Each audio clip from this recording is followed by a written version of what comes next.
getting things set up here. Give me a couple minutes. Okay. All right. Hello, people of the internet. So, as promised, I'm going to try to be learning how to use this Levitron thing here. But give me a minute, I need to get a couple of things set up in the room so that I can stay here for as long as I need to. Okay, I'll be right back.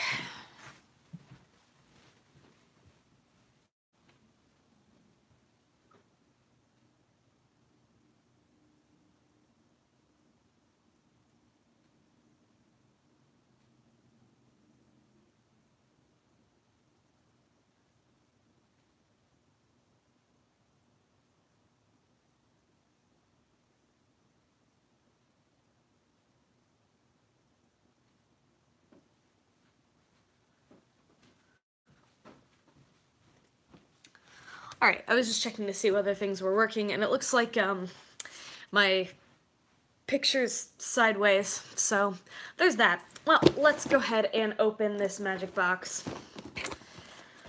Okay, so I've got my instructions here, which are delightfully unhelpful, actually. I've put about 5 minutes so far into trying to work this thing. Alright, here's my little top. Alright, it's got these little weights on top, so I can adjust this. Once I get to the point where I can spin it, I adjust these weights to see, well, you have to have the exact right amount of weight on this thing. Right. Okay, and here's where the magic happens. Let me try to adjust this a little bit. You see? No, not so much.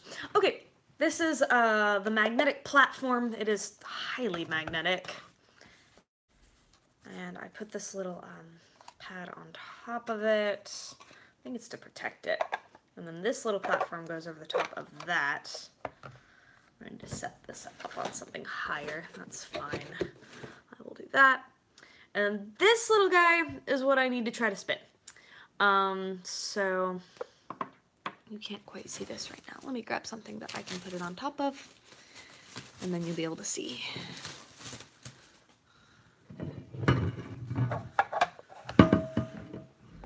Okay. All right.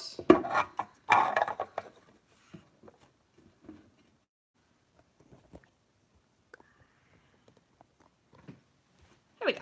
Now you can see the top. Alright, so here's the problem with this. This surface is like really magnetic. So spinning this top typically leads to this result. Every time. Every single time. So what I hear is that you basically have to practice for like hours or something like that to get this to work, but hopefully it will not take me hours. I've put about 5 minutes into practicing spinning this thing, but I'm just gonna do that over and over and over again here. Okay.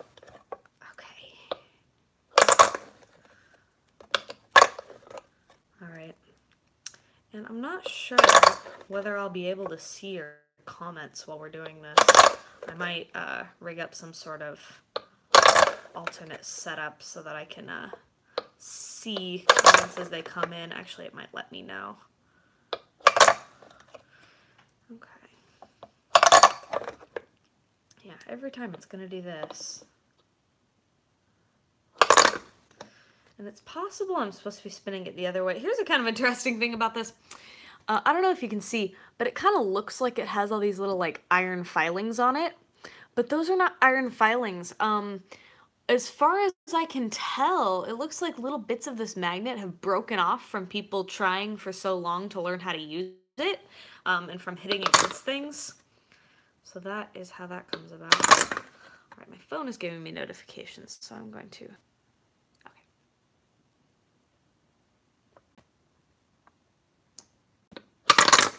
And we're back. Okay.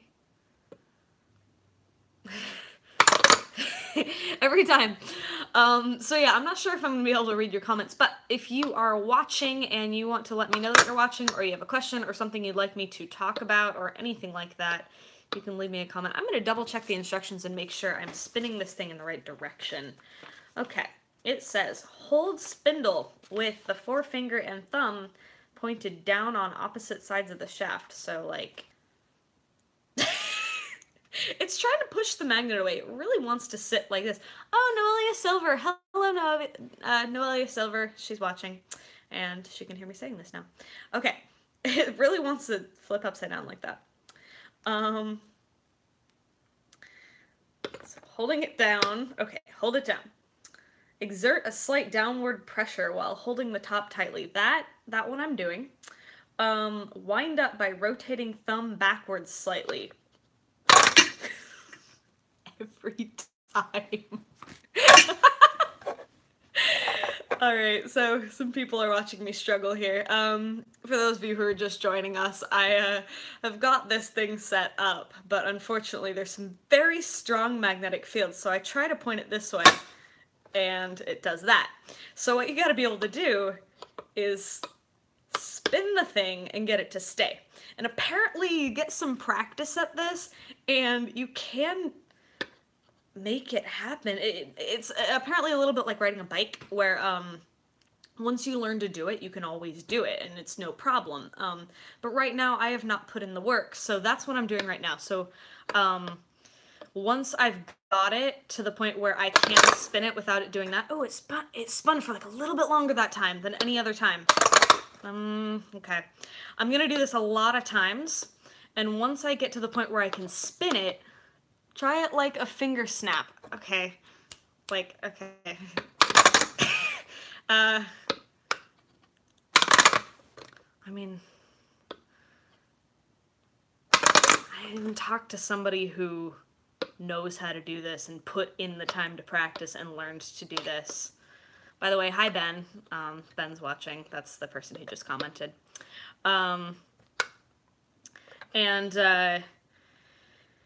He says there's no trick to it. You just do it over and over again, and then you learn how to do it, and then you're able to do it. But if you're curious about the background on this, as I continue to just spin this over and over again, I told my students I would learn how to use this thing and then show it to them, and then I forgot, and now our magnetism unit is coming to an end. So I want them to be able to see it work. So I told them I would be streaming my attempts to do this. They seemed kind of into the idea of that. So I'm doing this now. And if they want to check it out, they can. Just so you know, if you're watching, I might be here for a while. You are by no means obligated to sit and watch the whole time, but if you want to check in every now and then and just see where I'm at on this, if I ever figure out how to spin this thing right. It says rotate thumb back, but let's see. Spin clockwise for right-handed operation or counterclockwise for left-handed operation. So maybe it doesn't matter which way I spin it. So clockwise for right-handed. I'm right-handed, so I'm going clockwise right now.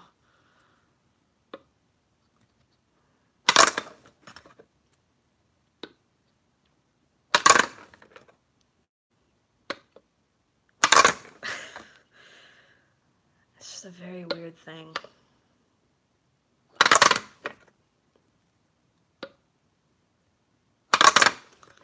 Yeah, so I told them I would try to do this. I told them if they wanted to watch me struggle, they could sign on at 1, and if they want to just find out whether I made it work, they could sign on at 2 or 3 or whenever I finally figure out how to work this thing. Okay. Maybe if I go from the side like this. Okay. It's like you have to already have it. Does it spin like a top on your desk without the magic fishbowl? That is a very good question, and yes, if... I'm reading comments as people write them, by the way. If I just spin it by itself, it has no problem spinning. Like, not any issues. Well, right now it has some issues because there's this magnet over here. But it's not hard to spin on its own. It's just this crazy magnetic field that's giving me grief. In any case.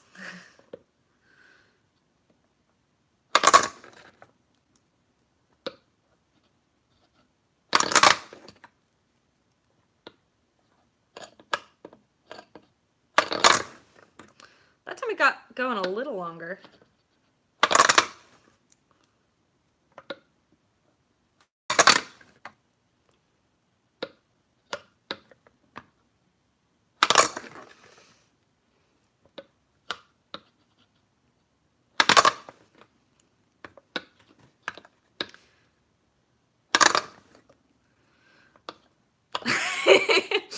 Comment, it jumped. Yeah, okay, it's going a little bit longer these days, so it's like I'm figuring something out. I'm getting better at, I wonder if by the time I finish this, I'm gonna be like crazy good at spinning tops. I'm just gonna be like the expert top spinner. I wonder if that's all I'm doing, is just getting better at spinning a top.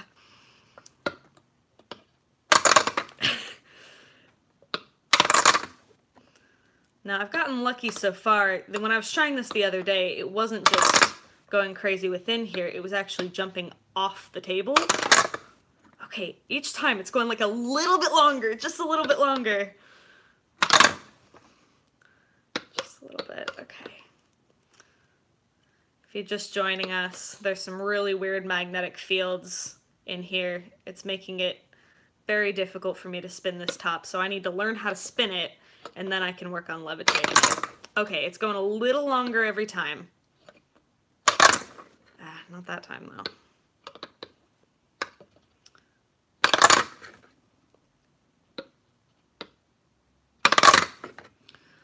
Feel free to leave comments if you have questions.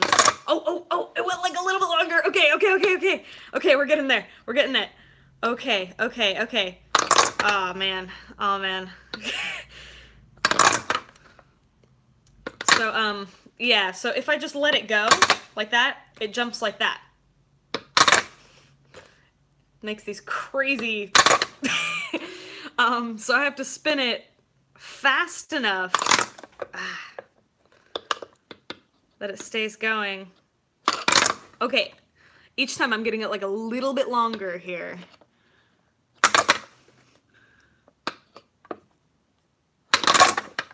And my coworker who can do this, he just spins it and it just goes. It's just like no jumping. He doesn't have to try multiple times. It just goes every time.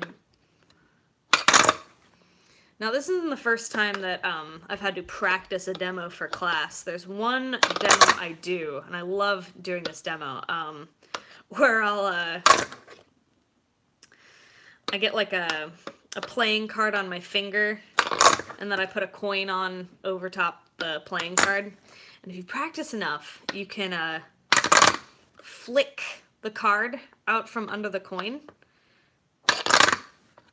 And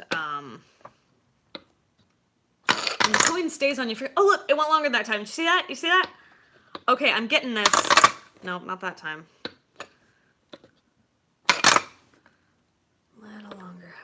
We can do this. I know we can do this.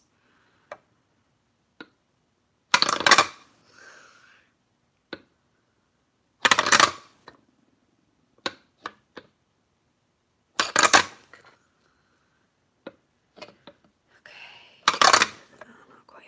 Okay. So if you are first joining, you can check out what this thing does. If I just lay it flat like this, it jumps upside down. So spinning it is kind of a challenge, and what I need to do is spin this thing just right so that it stays in place. Okay, come on. Sometimes it just jumps right out of my hand immediately. Now this top spins just fine on its own, it's just when it's in this magnetic field, it's very annoying. See, it went a little longer. I'm starting to get the hang of it. I'm not I'm not sure what the trick is. Oh, okay, I was like a little smoother that time. Okay. The smooth turns seem to be better for this. All right, okay.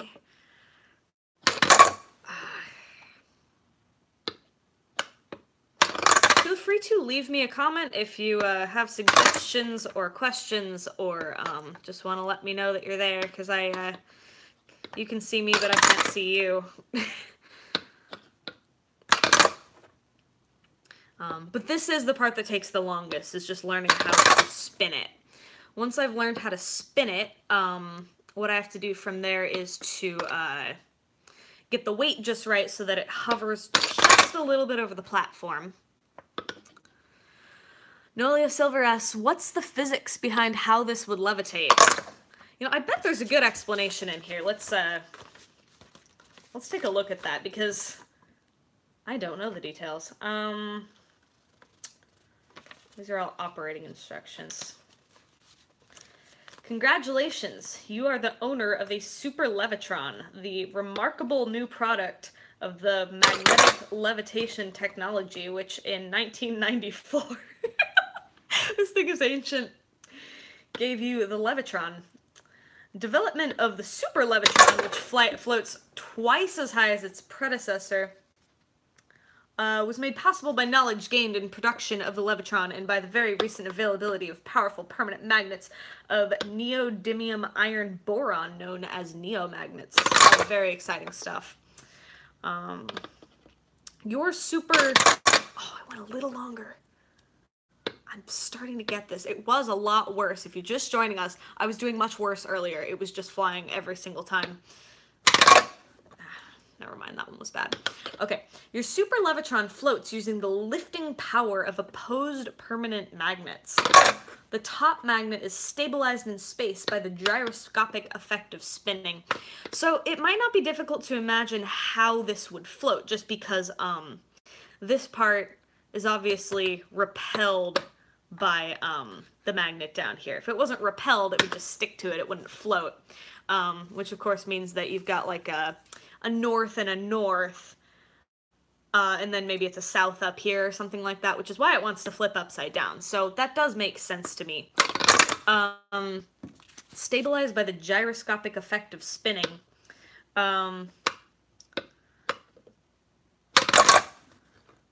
So, yeah, there is some stabilizing effect that happens when you have something spinning. A little bit like how gravity's trying to pull your bicycle down when you're trying to ride a bike, right? But the spinning of your tires does help your bike stay up. Turns out spinning things are more stable. There's a lot that goes into that. If you are just joining us, you might notice this top does not want to cooperate. So I'm learning how to spin it right now. Okay, each time I'm getting a little bit longer of a spin. Okay, that was the longest one. That was the longest one. And it's possible all I'm doing is getting really good at spinning tops. So after this, I'm going to be the champion top spinner of the world. That went for so long! I'm getting this. This is the part that takes a long time, so... And I'm also a little exhausted from yesterday after school. I had to go across the street. My kids' choir was putting on a show last night, and they did so good. They're so cute.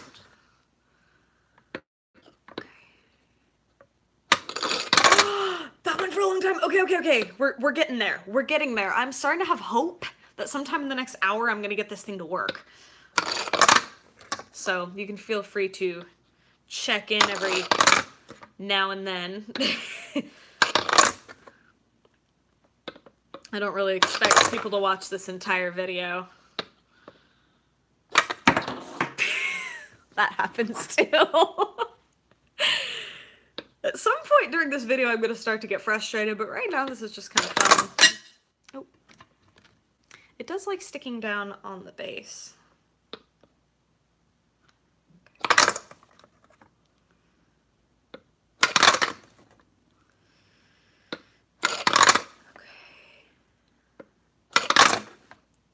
Again, feel free to leave comments. Let me know that you're there. Leave suggestions, leave questions. I can see your comments as they pop up, so I can respond to them as they come in. Always kind of fun if this is a two-way conversation and not just me talking completely by myself to my phone, which in this generation is really normal, so whatever. So, if you're just joining, learning how to spin this thing.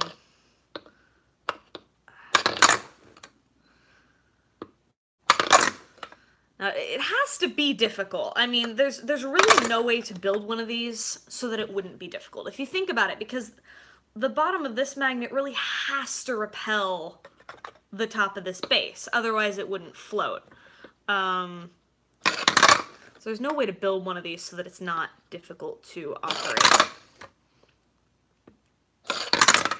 But the longer I go, the longer spins I'm getting here.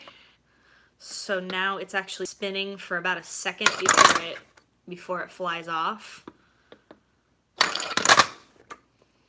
And hopefully I can just continue to lengthen that. I'm about 20 minutes into this, and I've just been continuously trying to spin this top. It's one of those sort of human spirit triumph thingies. We'll see if it happens. And even once you learn how to use this thing, even then you end up kind of struggling to get it working just because the balance has to be just right. This thing might have to be tilted on its side one way or another. The weight has to be just right so it doesn't fly off or hover too low down. There's just a lot of things that have to be just perfect with this.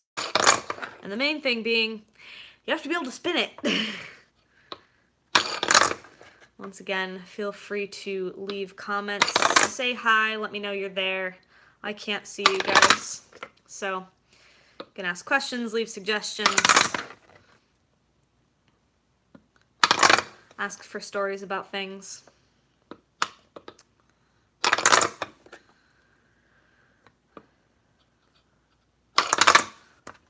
So I'm committed to getting this thing working, but my arm is really starting to hurt from holding it up like this. Is the magic fishbowl level? It is pretty level. It is plenty level enough for me to be able to do this. In fact, when my coworker does this, he gets it spinning before he levels it. So that part, while if it's really on its side, I really couldn't get this thing. I would never be able to get it to spin, but if it's tilted a little bit, I should be able to get it to spin. I won't know whether it's perfectly level until I've gotten it spinning and I'm starting to actually get this thing levitating. All right, I was making improvement. I like that name for this, the magic fishbowl. If you take a look, I didn't really show this up close. See all those dents? I'm not the only person who's spent the time to learn how to use this. There's been 2 other people on this particular Levitron, but that's 2.5 people learning how to use it. So the other 2, and then I don't think I'm halfway, but but I've put some time into it.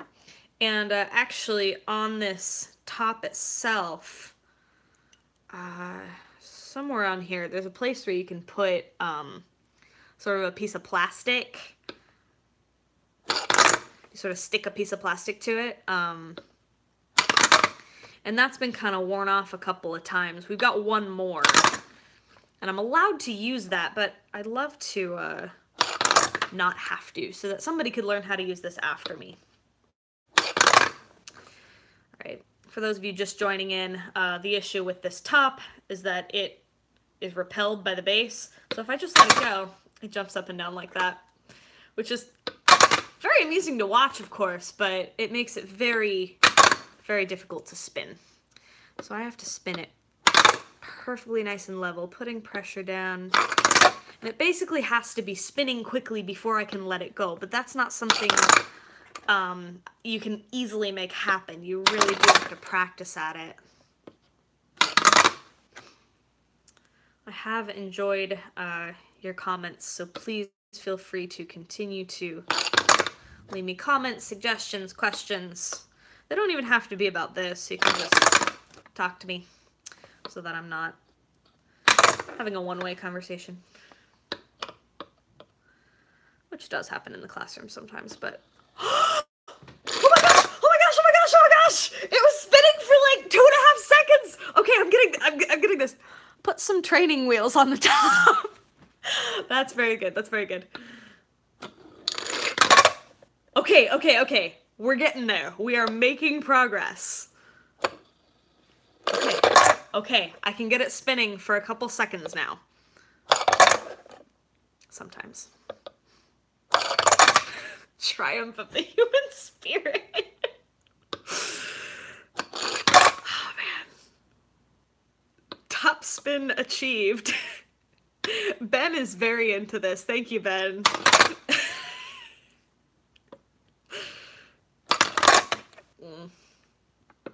So it's gonna take some practice to get to the point of consistency. Ah.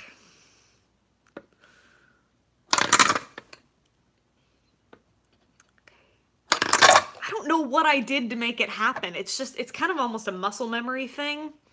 And that was what my coworker who knows how to do this was telling me, is just, there's no trick to it. You just do it over and over again until it starts working for you.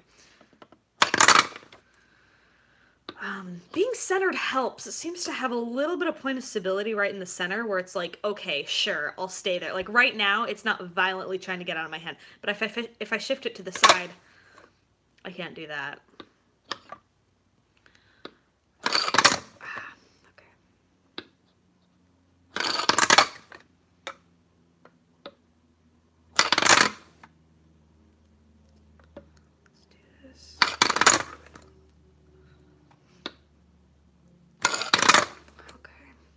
Well, I got it a couple times. A couple of times there, it spun for like 2 seconds. I don't know what I did to make that happen. But there does seem to be a general trend of getting better here. General trend of improvement, which is nice.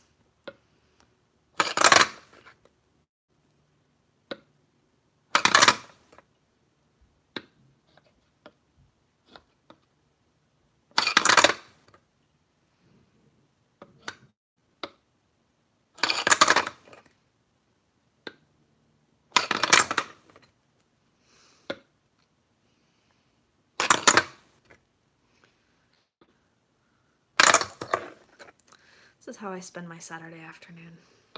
Okay, come on.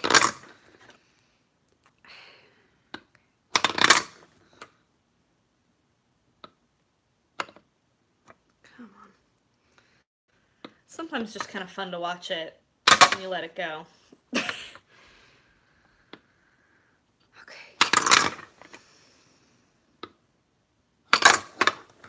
I do feel like I've made more progress than I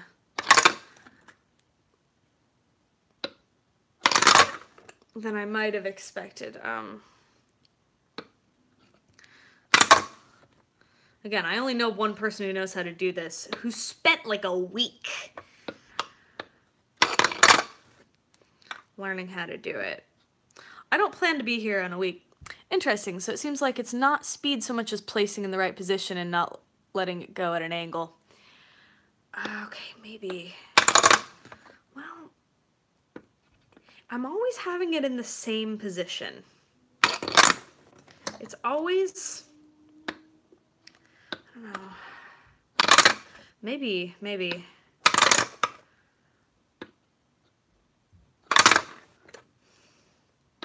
I do have to be getting it going fast.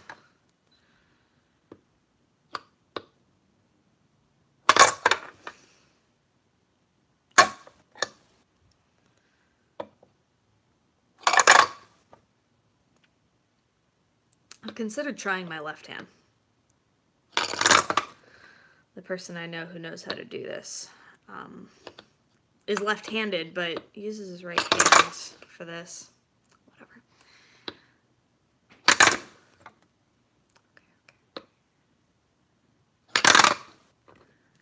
So.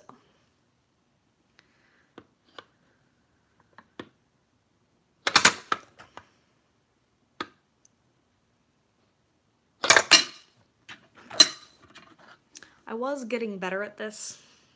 I seem to have regressed some. Comment. Try it like you're trying to start a fire like in the old days. You've never seen me try to even light a match. I mean, I'm not, I think I've succeeded in that once in my life. And I don't... Okay.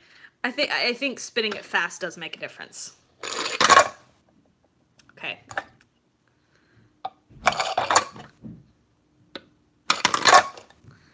It's like spinning it fast, but with control also.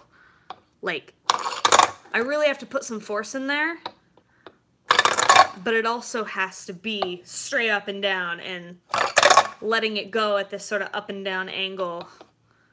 This perfect perpendicular... It does tell you to get, the instructions do say to get it all wind up. I've had it a few times.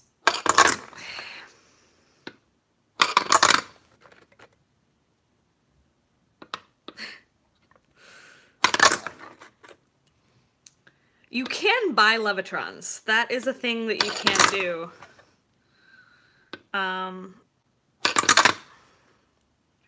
They're like $40 or something like that. We happen to have one in the classroom. We think we might be able to get another one.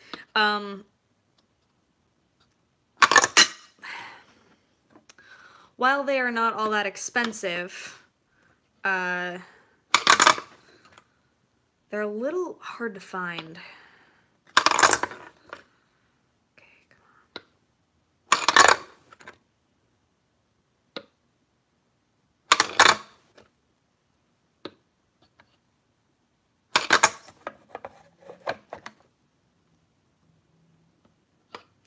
So if you want to experience the joy of being unable to spin a top, you can do that for the low price of $39.99. Something like that.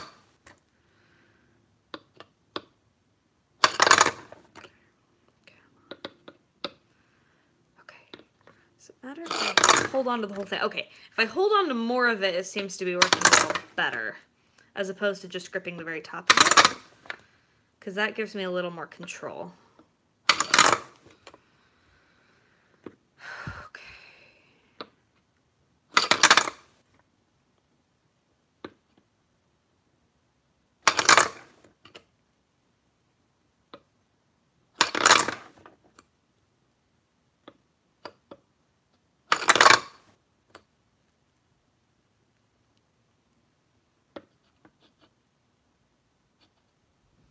Put it on a string so it can't bounce out. I'm not sure what that means. Cheat. I don't think I know what that means. Put it on a string. Like a string how? I mean... I'm a little confused by the string comment. Like on the top of the doohickey. I don't know. I don't know what this comment means. If anybody who's watching understands the string comment, or if Ben wants to elaborate, I don't know if anybody's just joining, but right now I'm trying to get this thing to spin. I've gotten it a few times, but it really doesn't want to. I thought I'd get it and then I'd be able to do it, but it hasn't really worked out that way. It's been more like you get it and then you practice a bunch more. Which is like anything. I mean, if you're trying to learn how to play an instrument or Well, that's really the one I know about.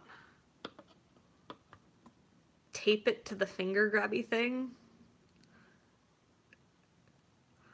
I'm confused about how a string would help. So I've got a suggestion.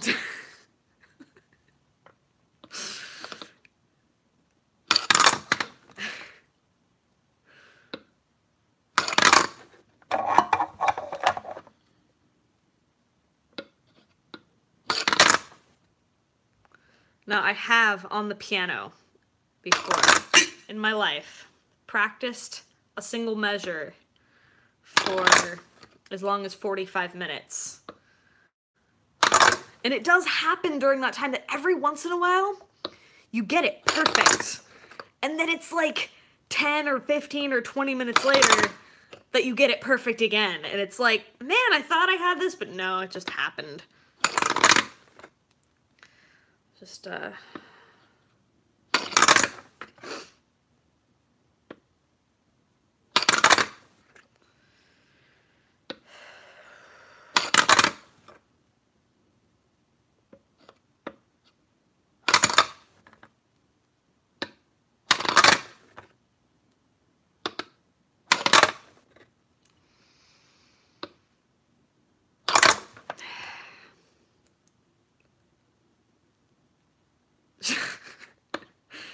suggestion, I should put on some spinning music. If anybody has any song suggestions, I will attempt, but I'm a little bit limited here because I have gotten copyright issues with YouTube before where if I play a song, it'll complain about it. And in theory, your classical songs are public domain. But that doesn't help you that much in practice because even though the song itself is public domain, whoever recorded it, they own the rights to that. So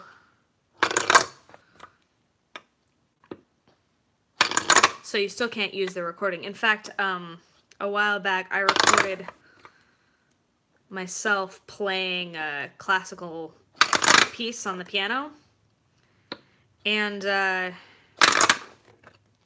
got a copyright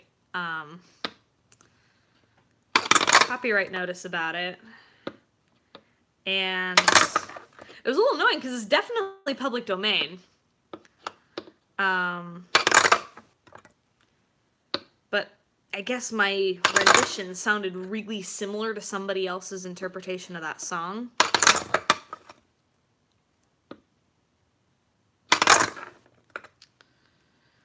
Noelia Silver says I can sing. And Ben says to hum an unrecognizable version, then they can't get me. Alright.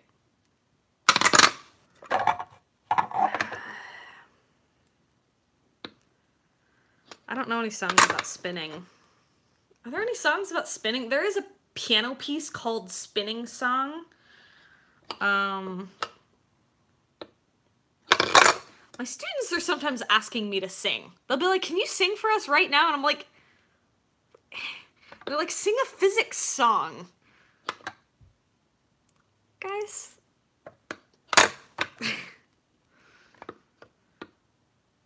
Trying to think if I know any spinning songs or physics songs. There is a song about quarks, but I don't know it.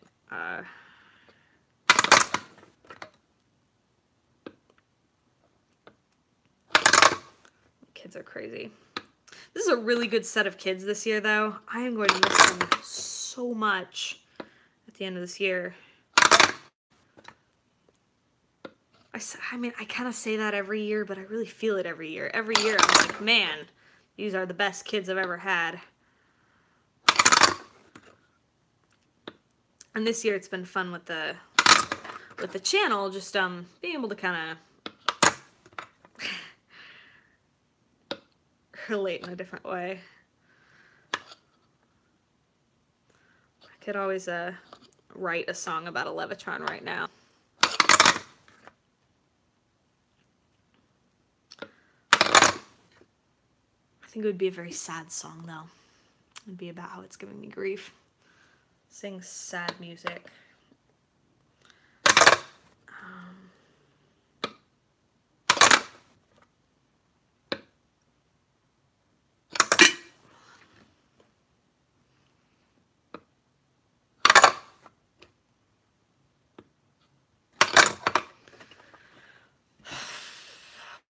I've been trying to spin this thing for 40 minutes.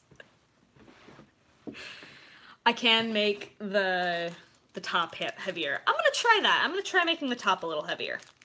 Now I will have to be able to spin it at the current weight, but I can put these little pieces on it,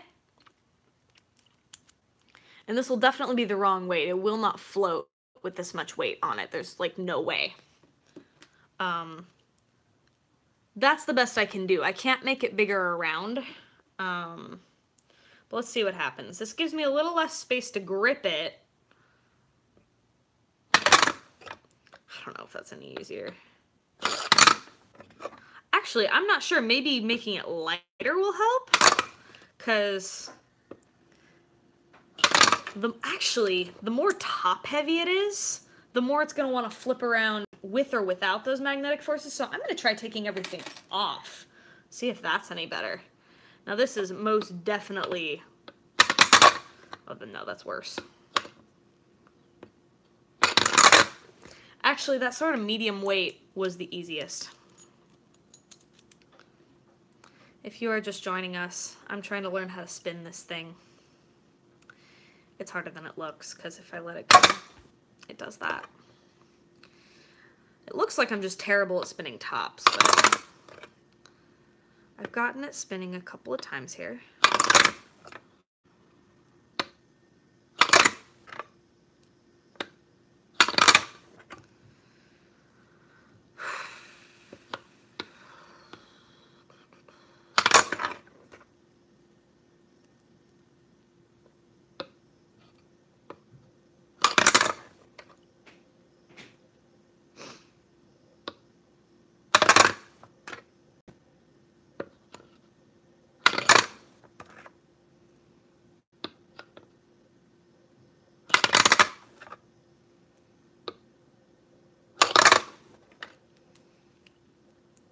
Also, if you're just dropping in, feel free to leave a comment, leave a question, leave a suggestion.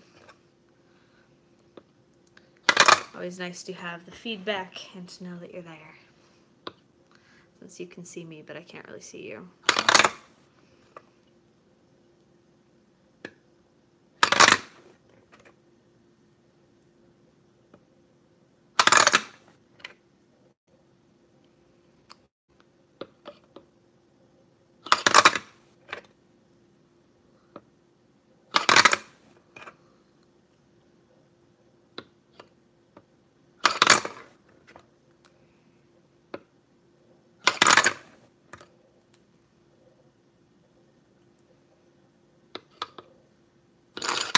Okay, a little longer that time, a little bit.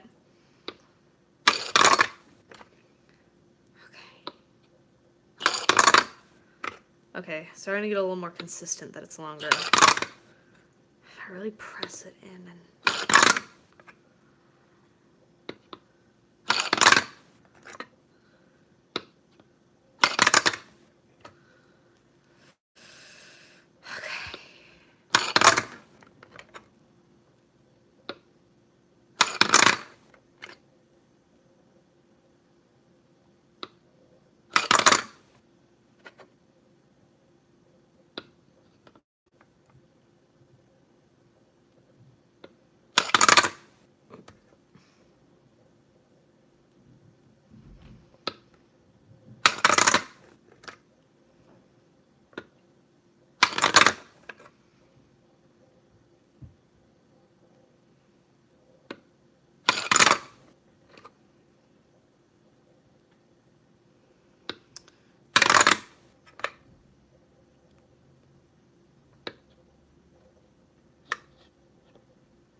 Okay, so someone's trying to help me by reading through forums. And apparently if it's always flying off to the same side, then this thing is not level. It's not always flying off to the same side. It appears to be going in different directions at different times. I can't really tell though. If anybody can tell whether it's always consistently flying. So I see it flying over here. I've seen it go over here. So I'm not sure that the levelness is the issue here. I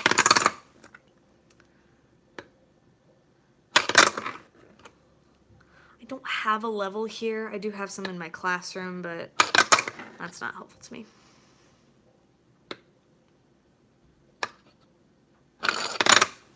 Okay, went for a little longer.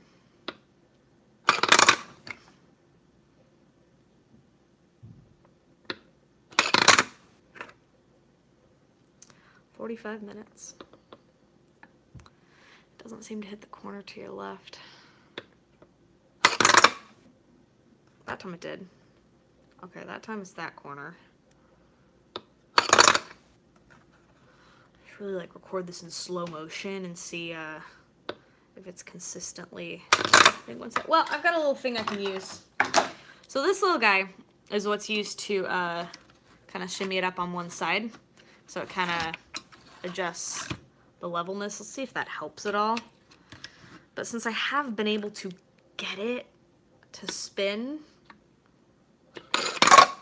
Oh, that was a little easier. Or was it coincidence? Okay, not so much. Maybe not.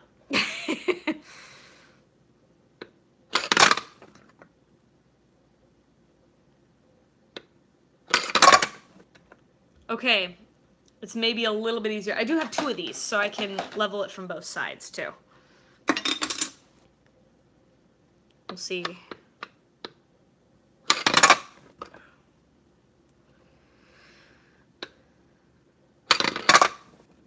Oh, it spun on its side for a while there.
Let's try on this side a little bit.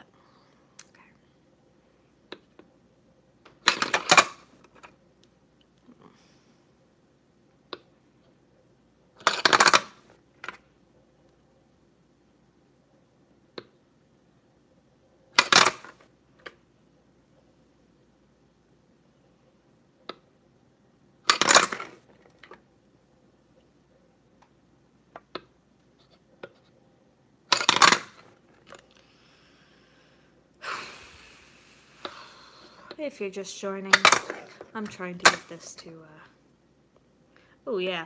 Let's find out whether it's level. When I set it up right, let's see which way it goes. It turns that way. And it goes that way. And it went the other way. And the other way.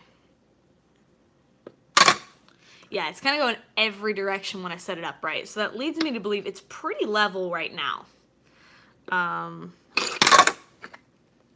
It really is just me. I am Really just having to figure out how to do this.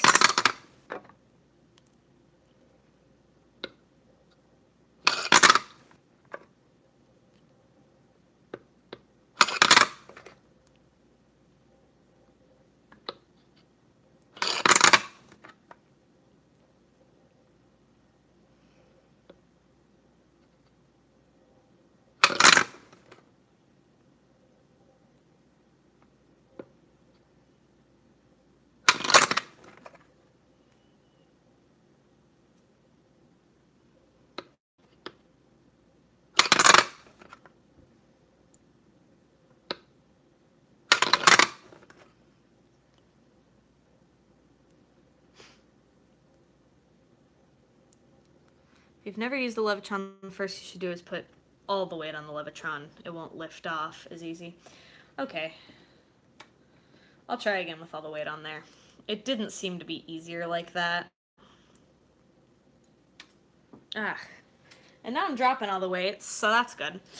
Always a good thing.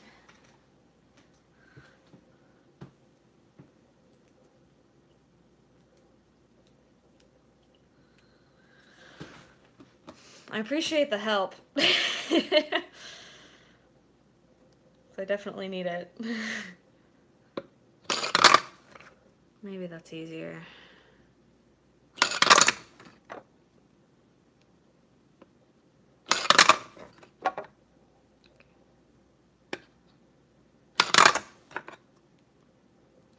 Okay, yeah, that might be a little easier.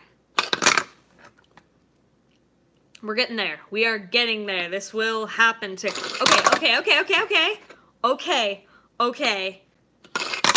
Oh, man.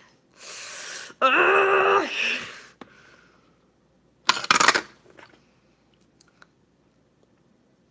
I have to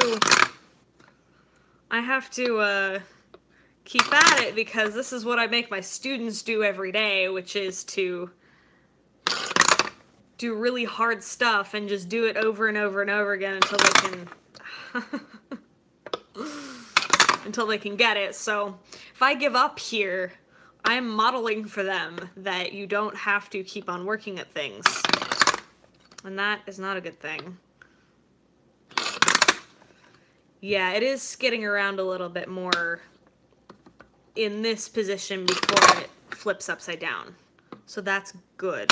That's what we want. Not that time, but that is what we want. So that one that you just saw there, that was more like every single one when I first started this. Okay. We're getting there. We're getting there. It has been almost an hour of me continuously trying to spin this top.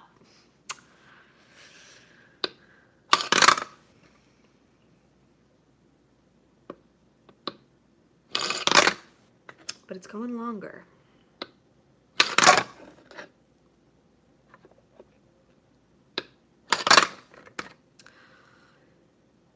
Yeah, I'm starting to lose my inhibitions, so I'm just gonna start singing now.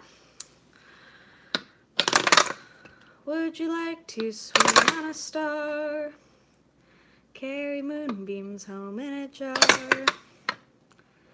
And be better off than you are?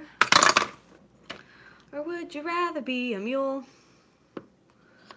A mule is an animal with long funny ears. He kicks up at anything he hears.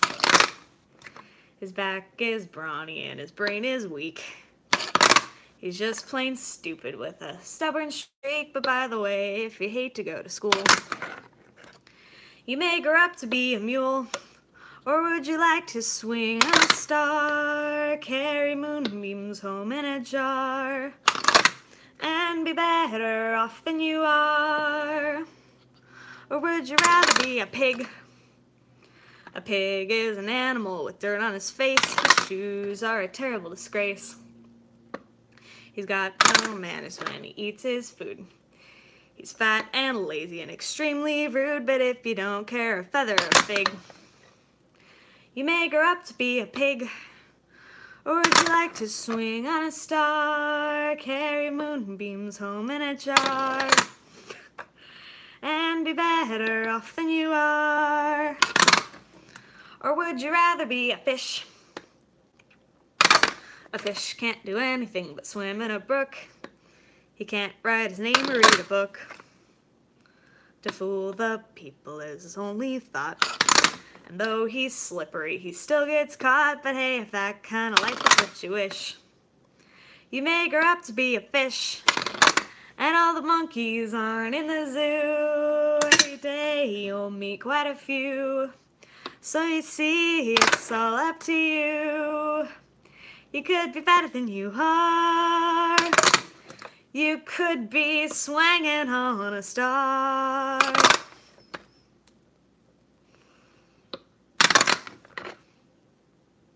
I now have a sense of humor about this. This is just amusing to me.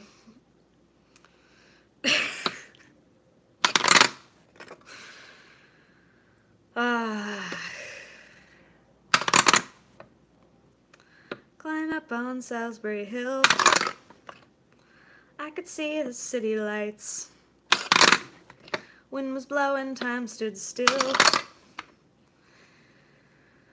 Does the top lift off the plate when you hold it there? I'm not sure what that means. Does the top lift off the plate? Well, I mean, once it's spinning, once I lift it up, it'll lift up a little bit. Not right now. Like, when I do this, obviously it's like attracted. If I hold here... No, it shouldn't be lifting off the plate right now. It's too heavy. It's too heavy, even if it was configured right.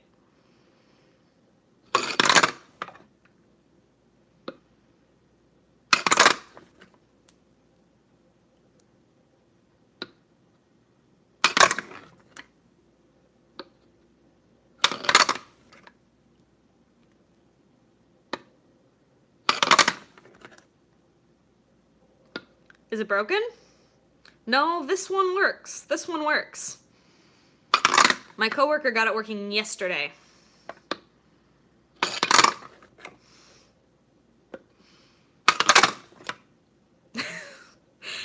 Oh, not enough magic. Well, that's always how I felt. That's always how I felt, but I'm learning. I always feel like I don't have enough magic in my fingertips, but I'm learning.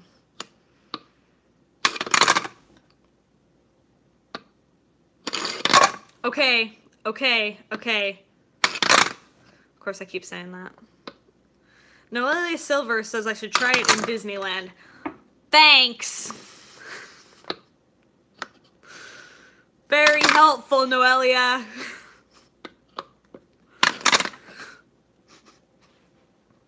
You want to take me to Disneyland? I'll go with you. Let's do this right now.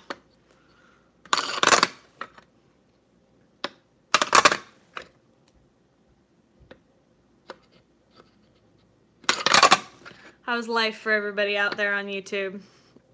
There would be more magic in Disneyland. You want to go right now? Harry Potter World. Which Harry Potter world? It's kind of... I was actually just in Universal Studios pretty recently.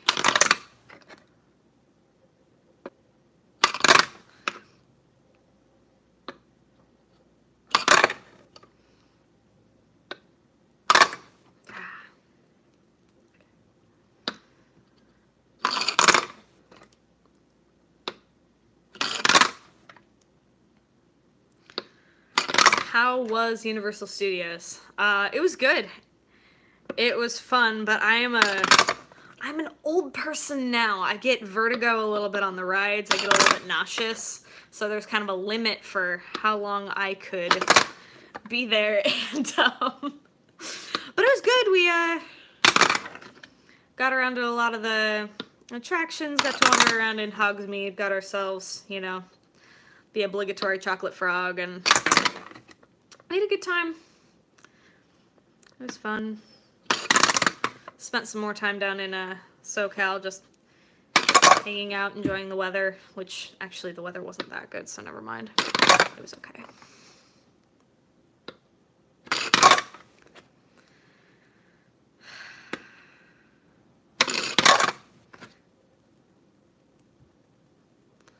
I just have to go, okay, according to this comment, I just have to go with someone who gets more sick than me so I can laugh at them. Well,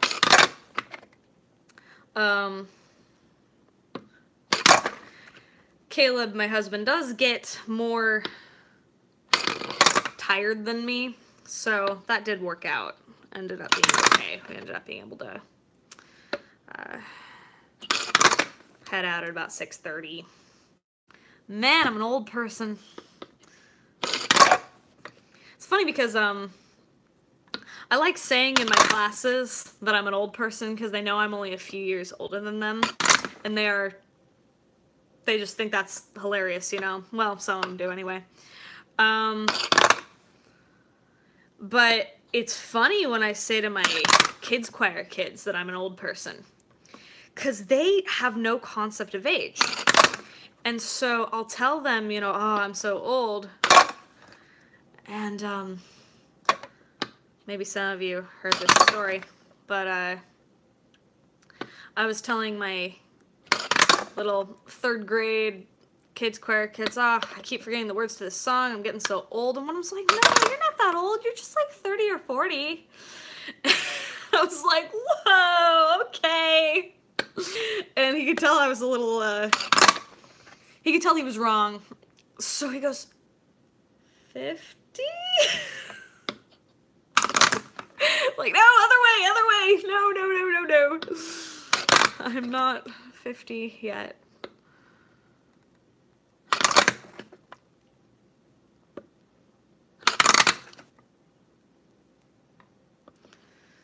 It's even funnier if you ask a 4-year-old how old you think they are, because if you're older than you, they typically just say 5. That's just, you know, how old you are. Anyone older than them is 5.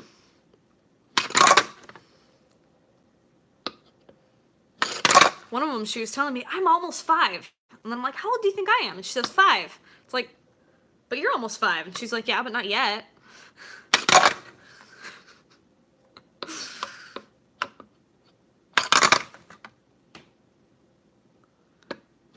All right, going on an hour here. I don't know where I expected to be in an hour.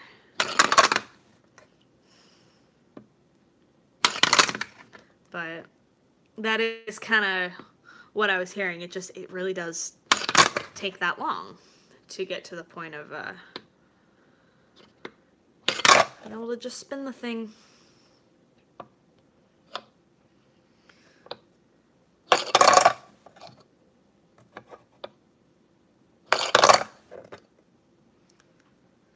Maybe some people will check in at this point, because I told my students to check in at 1 if they want to watch me struggle, and 2 or 3 if they want to see if it's working. And so maybe some of them are checking in at 2. So it is 2 o'clock. I still can't quite spin the darn thing, but if you want to see what it looked like more early on, here, I'll just do it once with my left hand so you can see. It was like that every single time when I started. So I'm getting to the point of getting a little better at spinning it, but it still does not last very long.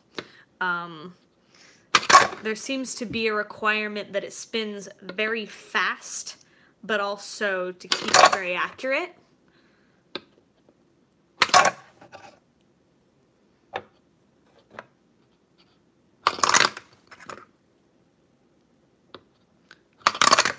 Should have planned some sort of trivia game or something like that.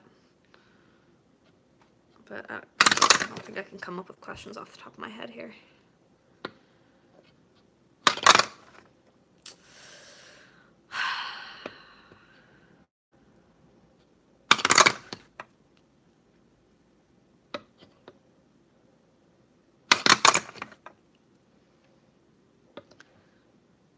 So Noelia Silver is suggesting that you guys can ask me questions. Yeah, that's always been encouraged. Do ask me questions. You can ask me about this. You can ask me about life. You can ask me about trivia stuff.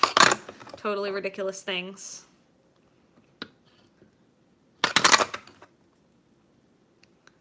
By all means. What color are my socks? You know what? It looks like I put on these fuzzy socks before I started. They're striped in all different colors of blue. They're getting a little warm, actually. I'm gonna kick off my shoes here.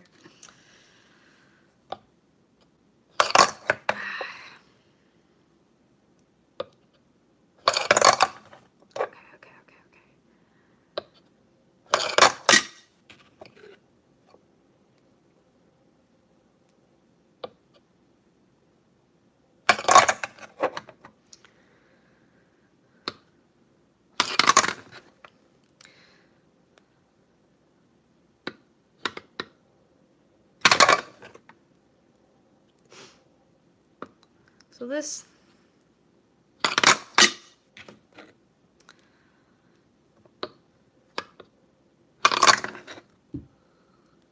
what's the weirdest thing that has happened to you while working at your job? Let's see.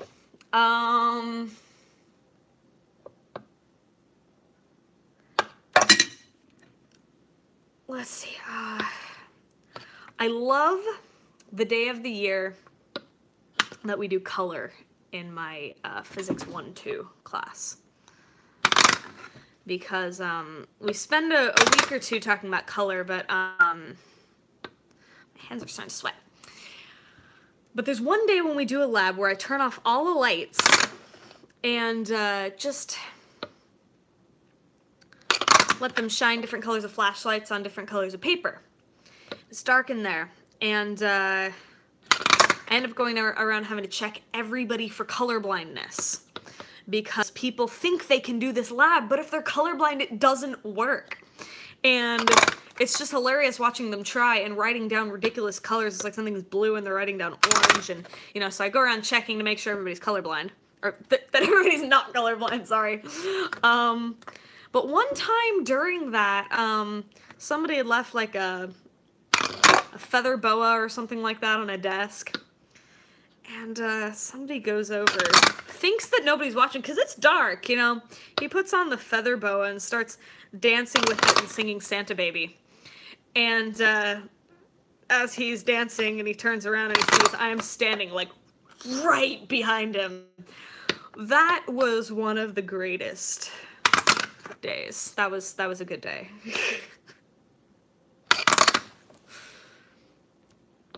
But he was the kind of person that, was pretty uninhibited and okay with that, and so it was pretty funny. The things kids do when they think I'm not watching. I've got ears and eyes everywhere. Like, I can see and hear things, but they think I'm not watching.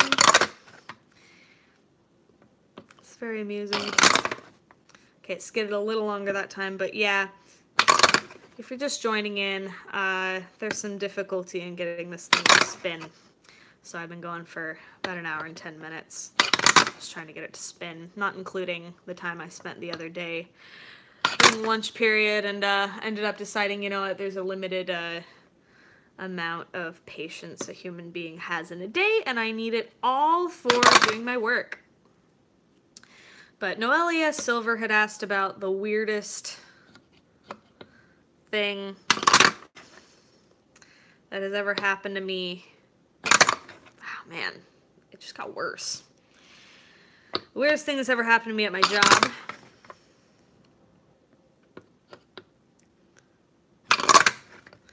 I need to like press against the metal at all.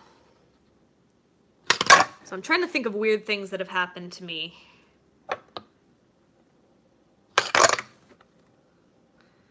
Sort of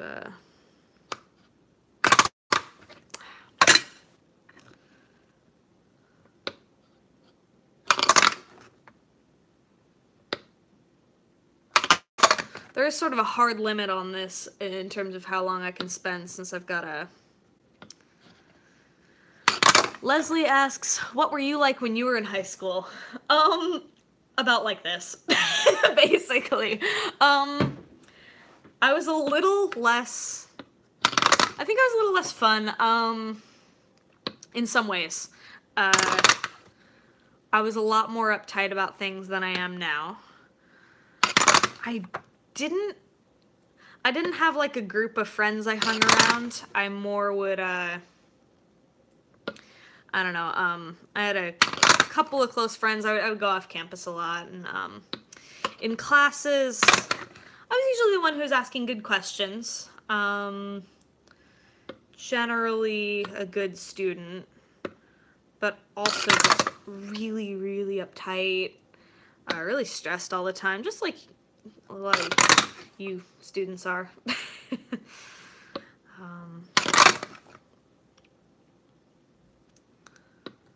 And I think generally as a student, I was a person that my teachers either really liked me or really hated me.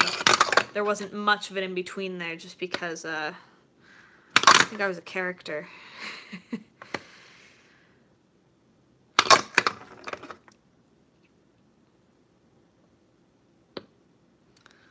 What would a world populated by clones of you be like? Nolia Silver asks. What a question. Clones of me. I've always kind of wondered if I had a clone, would I get along with myself? And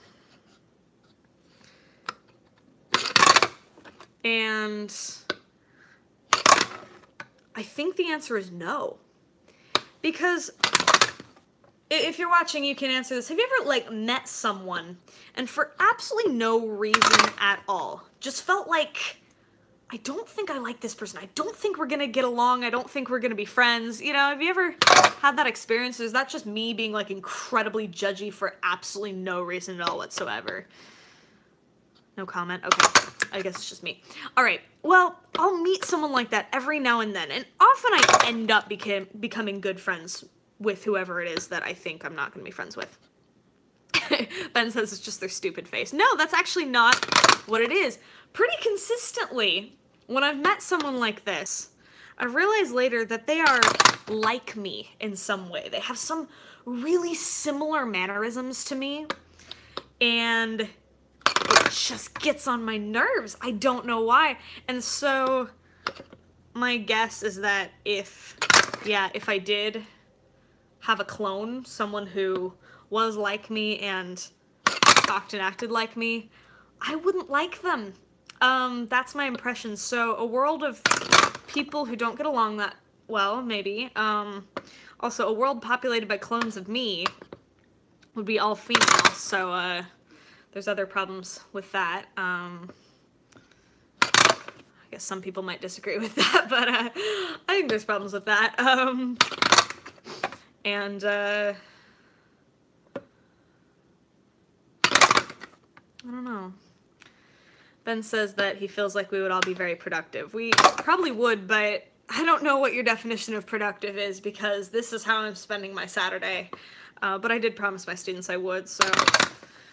Although, this weekend, we got a lot more stuff to do. Lots of stuff to grade, and we're starting a new project pretty soon in honors physics, and I have to write up some lab write-ups for it. Ben says that this counts as being productive. Okay. I appreciate your vote of confidence.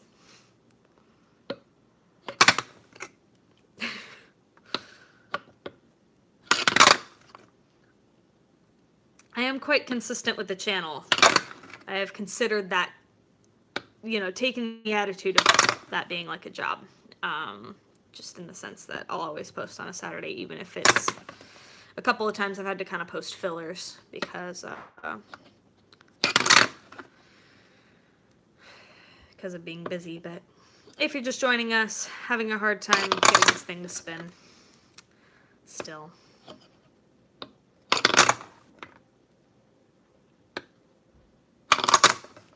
But I think at this point, people just joining are probably people who are, you know,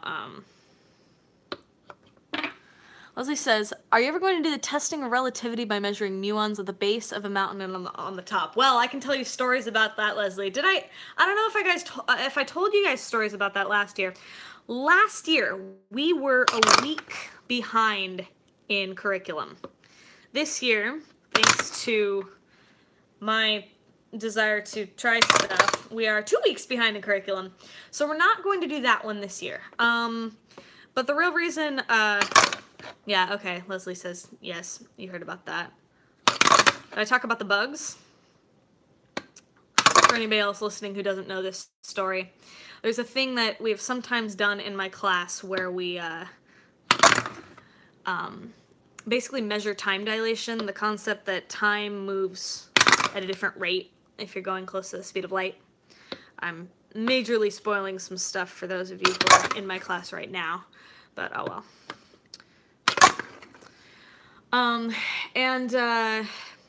The way we would do this is we'd measure the influx of some particles called cosmic rays, or muons, at the base of a mountain, or rather at kind of sea level where we're at right now, and up at the top of Mount Diablo. And this has been a thing done for many years, and in fact, even when I was a student, they were doing this. But the year that I went, I was a student teacher, and everybody took a trip up to Mount Diablo, and by everybody, I mean myself, the two other honors physics teachers at the time, the husband of one of those honors physics teachers, and then most years it's been between a half dozen and a dozen students come on that trip. But that year, only one student showed up, and it was just, like, incredibly awkward. So, already awkward, we decided to all take one car. And, it's hot and stuffy, and we're all kind of jammed in there.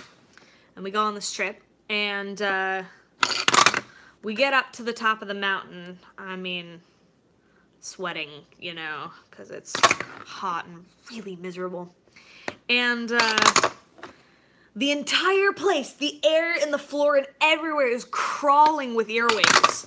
And there's just bugs crawling all over us and landing in everything. And we're trying to, like, get our data. And by the way, the thing that lets you take data really looks like a bomb. So everybody's, like, looking at us being really nervous. And that's always been a thing. But those bugs, I did not... Hello, Alex says hi. Hi, Alex. And, I did not count on those bugs, and I was not okay with that. And, so now I'm basically like, I'm never going back to the top of Mount Diablo. If other people want to go and take that data, they can do that, but I am not going back, because that was a traumatic experience for me, and I do not care for that.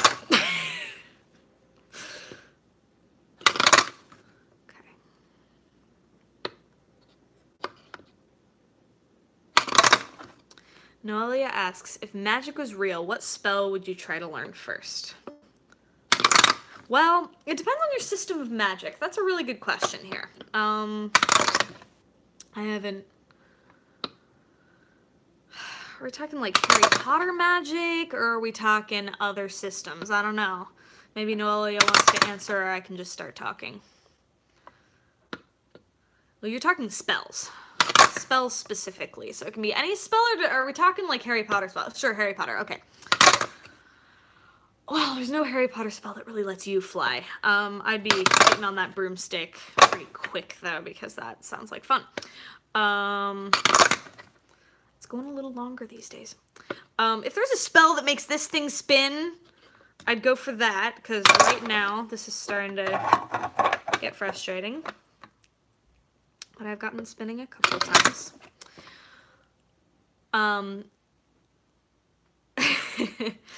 Wingardium Leviosa is the required spell in my current task. That is a fact. Well, I wouldn't have to get this thing spinning if I could just Wingardium Leviosa it, right? Wouldn't even need to do this. But this is Muggle magic, aka science. That should be what my class is called. Muggle magic. I mean, because, like, more people might take physics if it was called Muggle magic. But what spell would I first try to learn? Well, it looks like... I'm trying to think practically here, because, they had a hard enough time learning Wingardium Leviosa, and that was, like, a really basic level spell.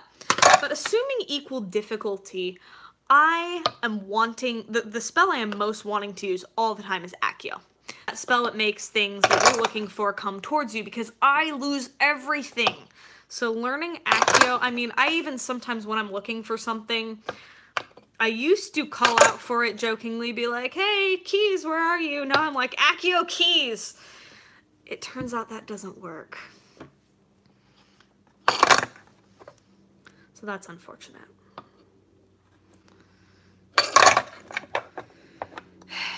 It is spinning for longer periods of time, but not long enough.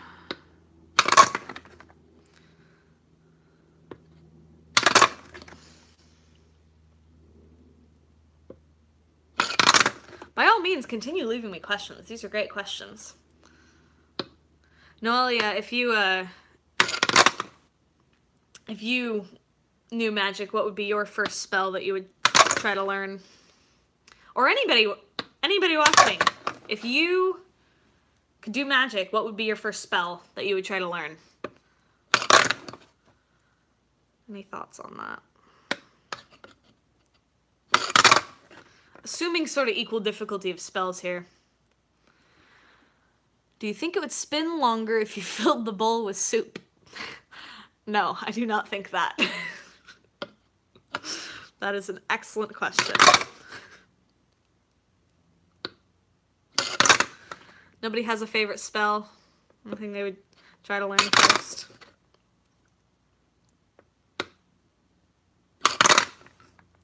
Noelia says, I'm unfamiliar with the spell. Sorry, Noelia, I'm mocking you mercilessly.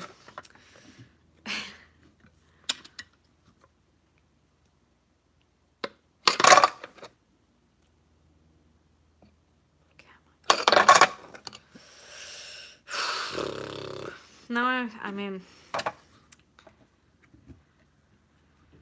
well, we'll just keep going at it.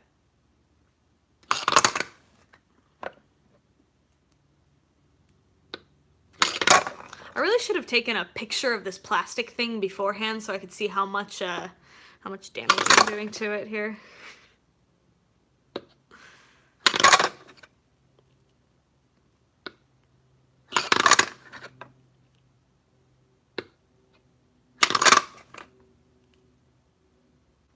And if you're just joining us, having a hard time getting this to spin, but Noelia is asking if there was a teleportation spell in Harry Potter. Yes, there was. That was the,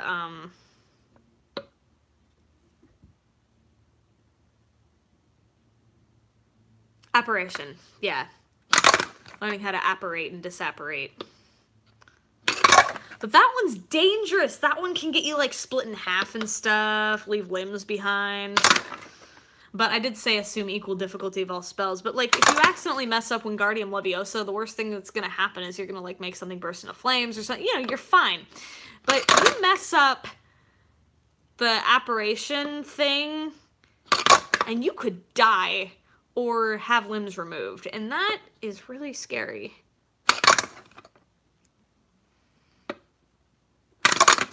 The teleportation would be super nice. I mean, commute time is super annoying. Having the time turner. Oh, I would love a time turner. I like this. Ben says you don't need all your limbs. Yes, but I'm not particularly fond of pain here, okay?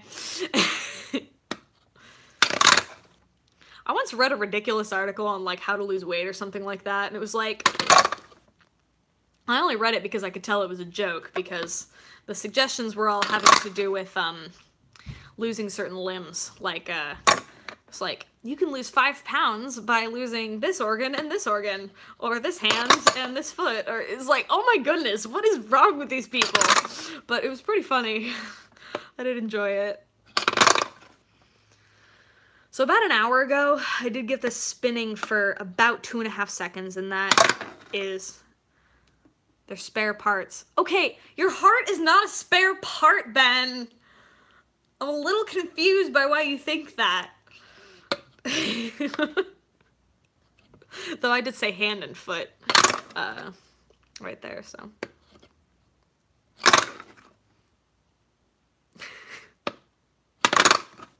Leslie says triggered. I'm a little confused by what in particular was triggering there. But I will refrain from saying any of the words that I just said in that sentence.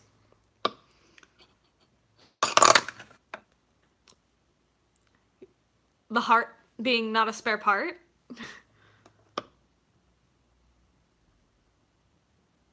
That's confusing to me, okay. Oh, I see. Okay, 20 years from now we won't need any of our limbs. Got it. 20 years? Wow, you are very optimistic. Leslie, I think you might be being a little bit optimistic here. We're all gonna be robots? No, okay. Maybe 200 years.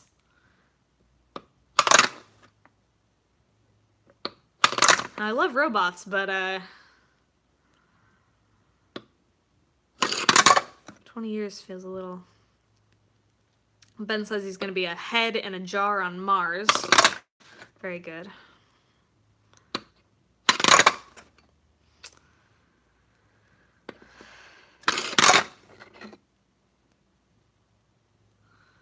It's like Moore's Law, but with robots instead. Well, maybe you're right, Leslie, because in the last couple months alone, it has happened twice that I was just like walking down the street somewhere and passed by a robot. And I'm like, wow, the future is right now. This is amazing. But it's a little unsettling. I mean, one of them was in the parking lot at a Kaiser. My hands are starting to get sweaty and now this is slipping out of my fingers. One of them was at a parking lot in the Kaiser. I think it was to replace people who give tickets to cars that are parked out of place or something like that. I don't know. But one of them was just walking around, not walking, but they tend to roll. It turns out making robots walk is really hard. Just rolling by on the UC Berkeley campus. I just passed by this little robot, and it was actually pretty small, that one. The one in the parking lot was big. It was a little intimidating. And it didn't have a face or anything. It was just this big white machine thing.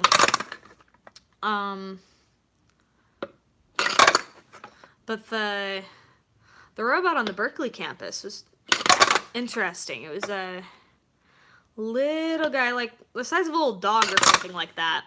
And it had a little face that was like a screen. And it wasn't like a phone screen or anything like that. It was more like the kind of screen you would see on the robots in like WALL-E or something like that.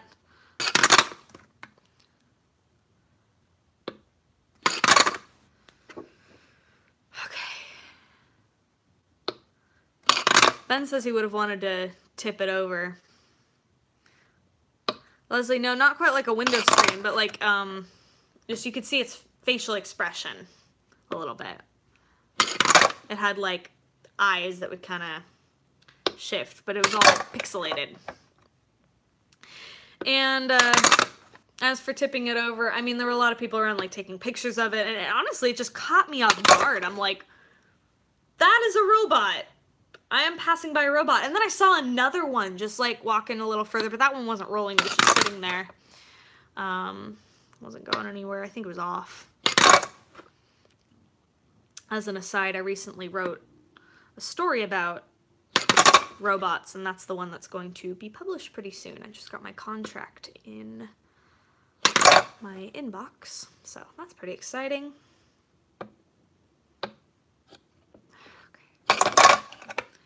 I think I'm getting worse at this as a... Try putting the ROP on a Dremel. Get it going. 2000 RPM. I don't think I have a Dremel.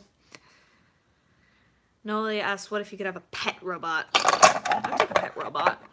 That'd be pretty cool. You don't have to feed it, or walk it, or clean up after it or anything. Yeah, I don't know what a Dremel is, but I don't think I have one. But maybe I have a thing that I can get it spinning with or something. Maybe I can be creative with this or something. I don't know. It's just kind of hard to even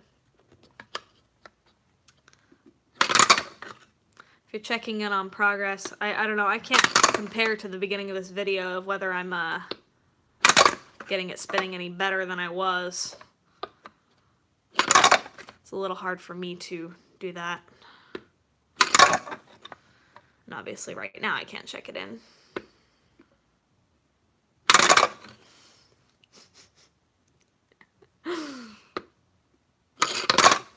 Okay, a little longer. Noelia asks, what would I name my robot? That's a good question. What would I name my robot? Anybody have suggestions for robot names? I am down for that.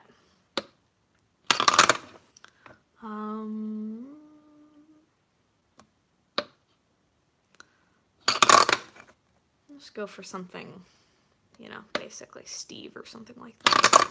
Robots are people too, you know. Well, no, not my pet robot. My pet robot is not. Mr. Puddles, Fluffy. No, I like Fluffy for a robot, especially if it's like completely made of metal.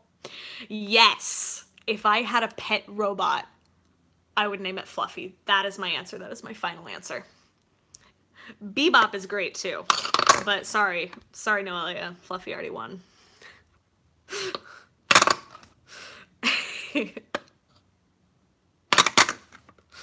If I had a second robot, I would name it Bebop, especially if it was one with like 0 personality. Right now I have my phone call me, oh Captain, my Captain. I don't have a name for my phone though, but I don't think you can change it for an iPhone. I think it's stuck being Siri. You can't name her something else. Pretty sure. So if you're checking in, I'm getting it spinning a little bit longer most of the time, but not quite good enough yet. So I'm gonna go a little longer. Getting there.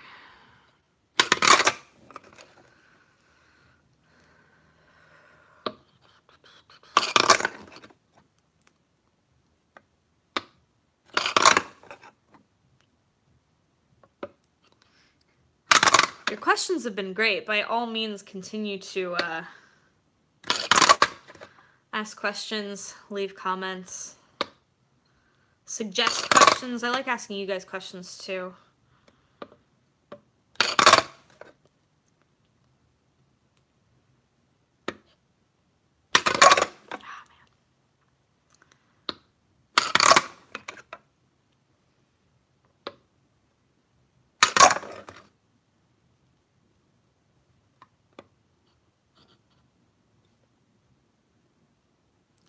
Put Play-Doh on the bottom of it, you could just tell everyone it is spinning. Noelia asks, what odd smell do you really enjoy? I have dirt on Noelia. She likes the smell of cigarettes. I guess that's not dirt. Some people like that smell, I guess. I think Noelia knows what odd smell I enjoy, and that's gasoline, but particularly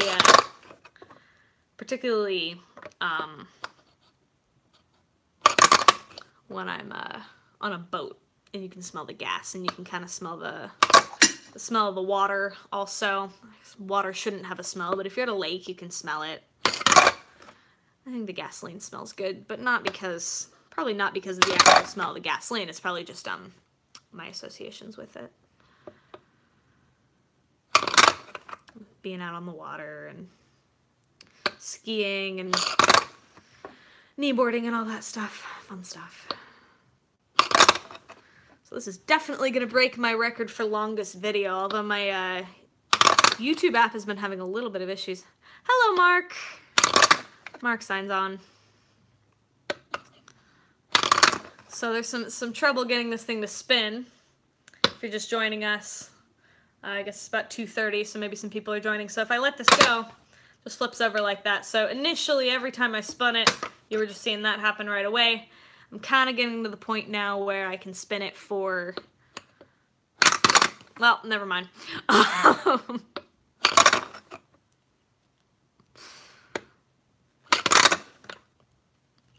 It's spinning for a half a second before going away a lot of the time. Mark says, you should call this the KM Levitron comedy special. Very good. I don't know how much of this has been well, kind of is comedy. Watching me struggle with this thing. I could tell jokes. Do I know any physics jokes? You know what? I know physics jokes, but not ones that most people will understand unless they know a lot of physics. Noelia says she still likes Muggle magic, but I'm saying this whole, all of physics should be called Muggle magic. That's just, all right, it's going a little longer here. That's what physics should be called, or all of science, really. Muggle magic. I mean, what else? Of course. I mean, I feel like more people would take it. More people would take, oh, and I could say that I majored in Muggle magic. That would be amazing. That would be amazing.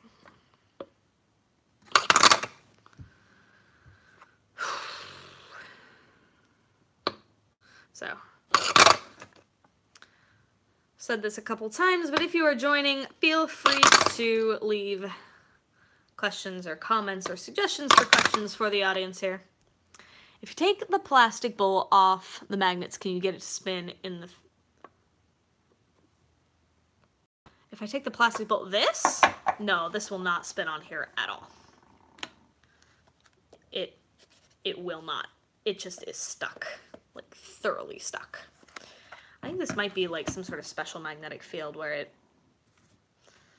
sticks at certain angles and not at others, and no? Ben's trying to ask something else. Put it on the other thing. On this?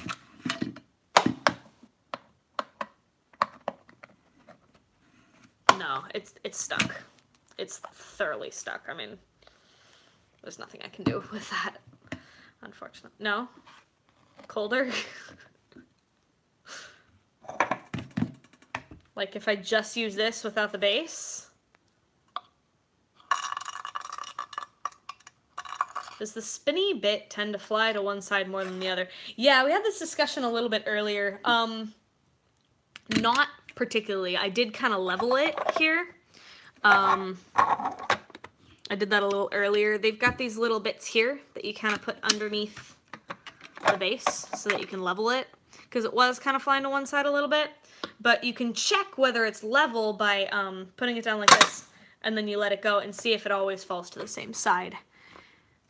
And it's not right now. So, it really is just practice. And I am making improvements here. Definitely. So, it's going for longer here. We're getting there. We are getting there.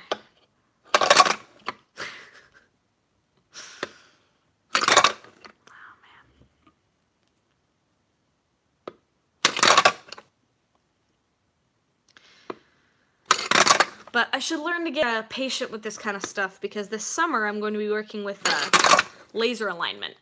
And laser alignment's tough because one thing goes off and then you have to kind of start everything again, and the lasers I'm going to be working with are actually invisible. Well, not the lasers themselves, but the light they put out. It's X-rays. So that should be fun. I will, hopefully, if they let me, I'll put out some videos about that. They actually suggested that I make some videos about it, so... Okay. Okay.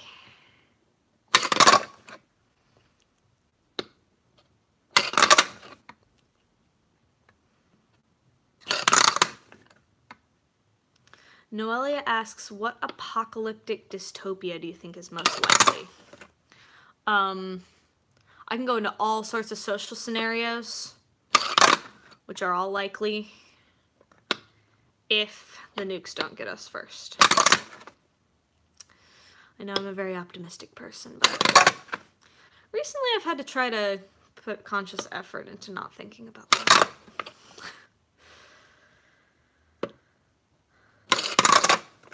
Actually, the kids musical last night was helpful. I really enjoyed watching them. Okay. Getting better at this. Yeah, really putting pressure on it right from the beginning helps. Really helps.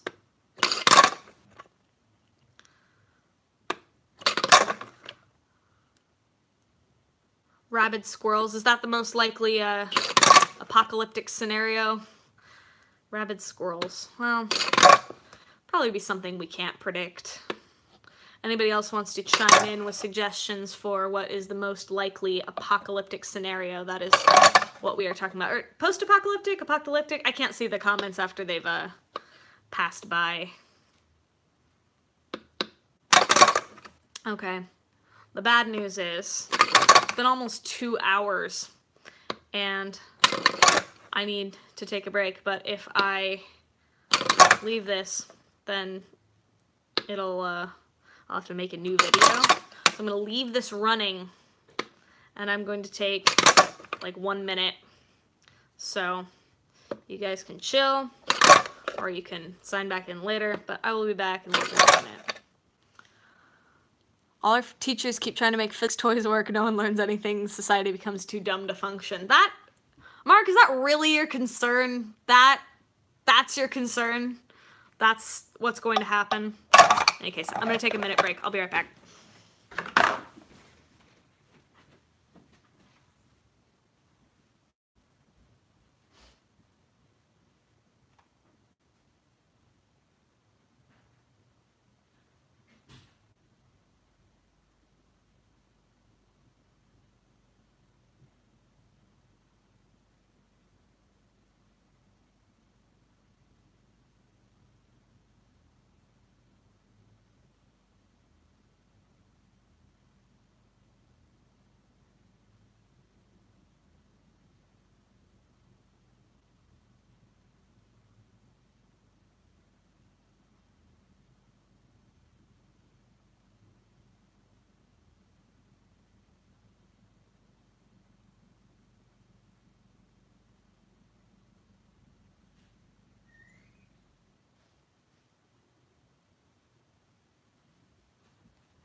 And we are back.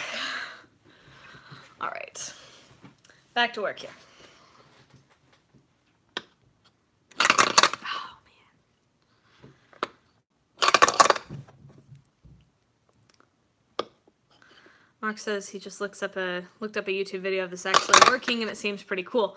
Yeah, I know. It will be pretty cool. I've seen and I do know that this Levitron works, because my other... my coworker got it working yesterday. Maybe it was Thursday. I don't know. He got it working one of the days. But this one does work. As I think more about how this works, I think I'm coming to a little bit of a better understanding in my head. So there is this repulsion here. So it does want to go up, but it's going to go off to one side. Whichever way. But if it's spinning, it's not easy to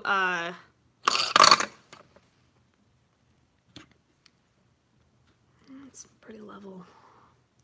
If it's spinning, it's not easier for it to fly off in any given direction, because that piece of the material that was going to fly off in that direction is not going to go in that direction. Mark asked how you're supposed to lift it up. Let me just show how this is supposed to work real quick for those of you who are watching.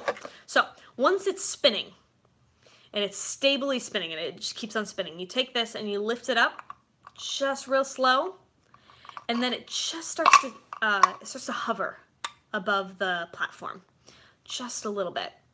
And then, if the weight on it is exactly right, it'll hover just a little tiny bit above the platform. If there's too much weight, it'll sit on the platform. If there's too little weight, it'll actually fly off. Now, if it's not completely level, it'll fly off to one side. So at that point you really have to level the stand so that it's perfectly level. But then it's hovering a little bit. At that point you should be able to remove this, and then you can actually put your hand underneath and nothing will happen. It'll still work. But you do have to have it spinning in a way that's very stable and doesn't go off on you after 1 second. 1 second. But yeah, messing with the... Mark asks, how do you know it's weighted right? It's not. Right now it's not. I put all the weights on there to make it easier for me to learn how to spin it. Once I've learned how to spin it, I'll take some of the weights off. But you will be able to get a spinning with or without the correct amount of weight. It's whether it will lift into the air. So if you're joining back in, I am getting a little better at this. Little by little.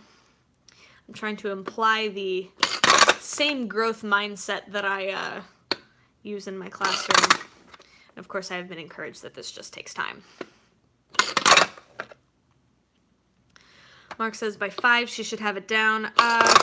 Yeah, but I have to stop at 4. I have a piano student coming. Besides, I can't do this for 4 hours.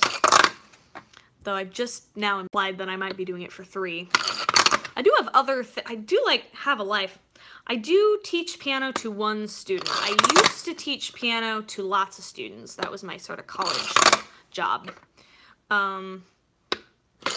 I'm down to 1 student now. I had all of them go when I got a real job because working with young people all week long, and then on the weekends also having hours of students.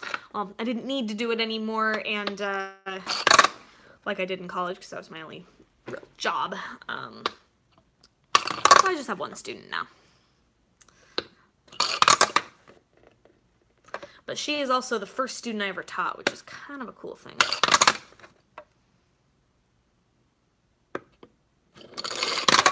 Okay, that's the longest one yet. And that's another shorter one. So feel free to leave questions. Some of you have been leaving totally crazy questions in the comments, which is super fun.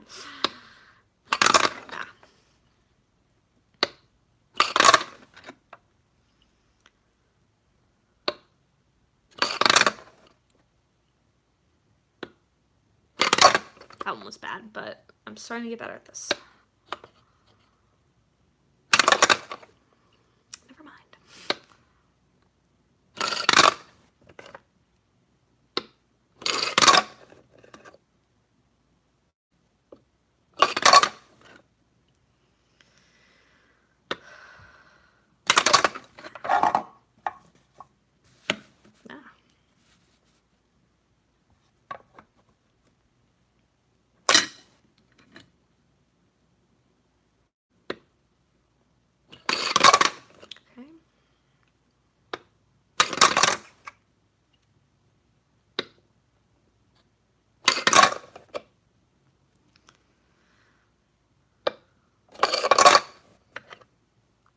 But if I learn how to do this, then in a year I'll just be able to do it again. Ben says mess with the weights again. I'm gonna turn off my heater real quick. Isn't this the part where it goes into fast motion and we get to see it work in a minute? Oh, like a time lapse?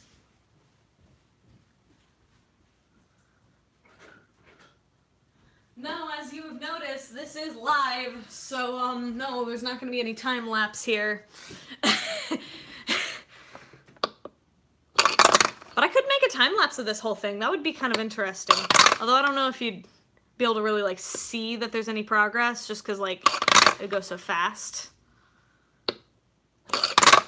It's a little different. A time lapse is great for, like, building something, because you can see it, like, getting built up. But with this, I don't think a time lapse would show you that anything's getting better. You could do a time lapse in the sense of just, showing, like little clips from the beginning and then a little further in and a little further in.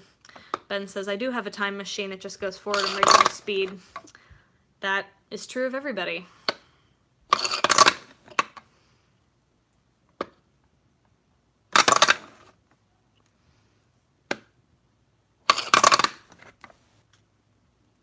Time is a very weird thing.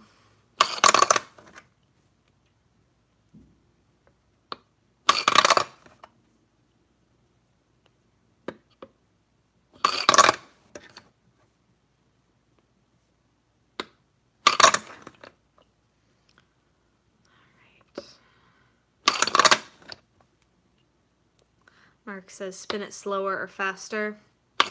Right now I'm spinning it just as fast as I can. Slower does not work. So that's where I'm at. The thing that I have to do is hold it as level as possible and spin it as fast as possible and let it go when it's as vertical as possible. That seems to be what it is. But there's no trick to that.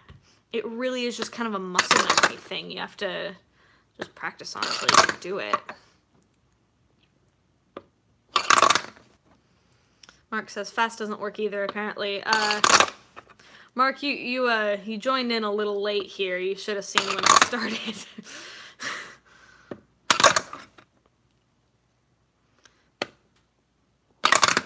I mean, if I go slow, this is kind of what it was looking like when I started. Would I rather fight 100 duck-sized horses or 1 horse-sized duck? I think they asked this question or something like it at a orientation for college. And someone in the group was like, I'm a pacifist. I was like, oh, okay. Maybe a different question would be whether you'd rather have 100 duck-sized horses or 1 horse-sized duck as a pet. Maybe we could ask that to that person. But as far as which one I'd rather fight, you know, we have to kind of amend this question a little bit because I'm going to lose. So what we really need to ask is how I'd rather die. Death by 100 duck-sized horses or death by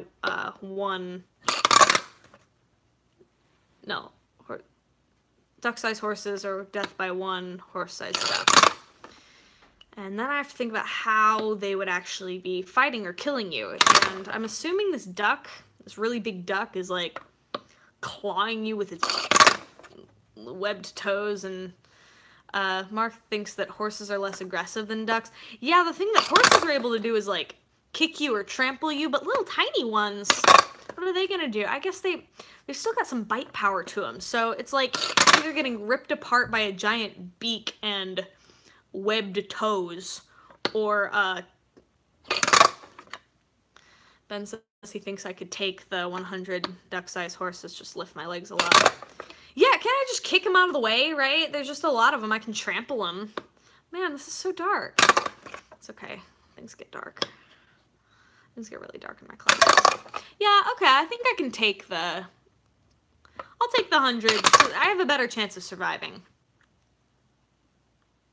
Or just yell apple and point away from me. Yeah, I feel like I'd have better luck befriending all those little tiny horses.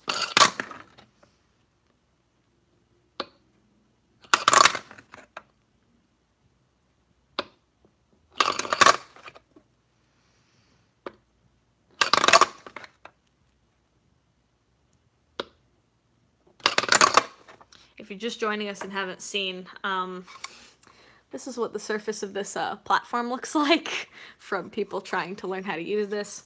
I am the 3rd person to try to use this particular Levitron, so it wouldn't survive through very many people learning how to use it. It's kind of a limit. Mess with the weights a little more here. Ben says he's gonna buy one of these now.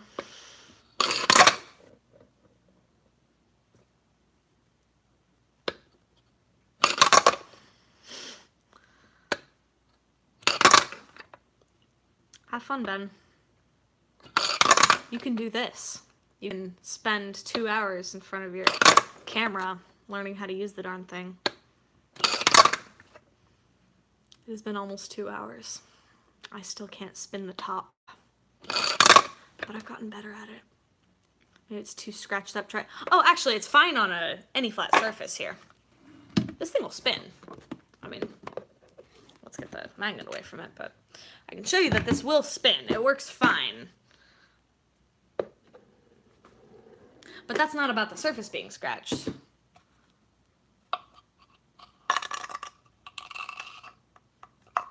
Oh, the surface is pretty scratched. Actually, wait a minute. Let's do this. I do have another little plastic thing to put down on the bottom of this platform, so let me use it. Because I feel like I'm making some progress here. But yeah, we are noticing it's really scratched up. Except this sticker is like thoroughly stuck to its backing, so I might not ever get it up, but... So now you get to watch me spend another 10 minutes trying to get this plastic thing off of its... It's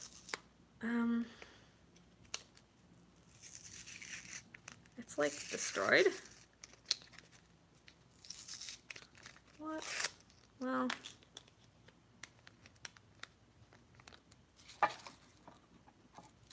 I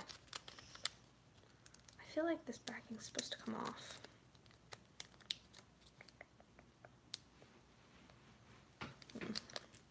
Maybe not. Okay. Oh well. That didn't work out.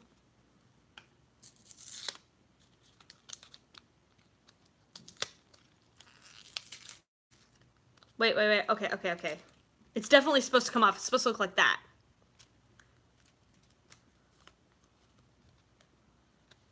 Okay, come on.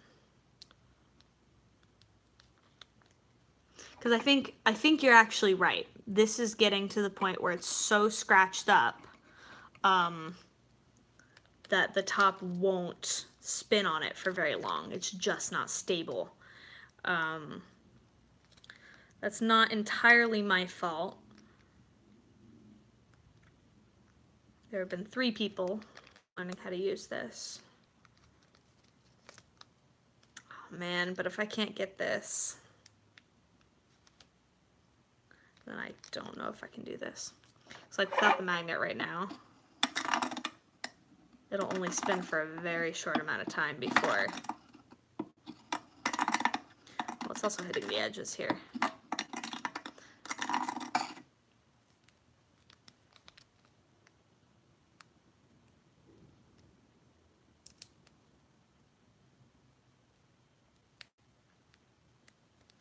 Anybody have any movie recommendations that are in theaters right now besides Infinity Wars? Why can't I spin it and then lower it down above the magnet? That is an interesting suggestion. Let me try this. It just flips upside down, like immediately. The thing is, it has to be spinning perfectly in the middle, and if you just spin it like this, it's not going to spin immediately in the middle. Diego says hello. Hello, Diego. From higher up. Okay, let's try this.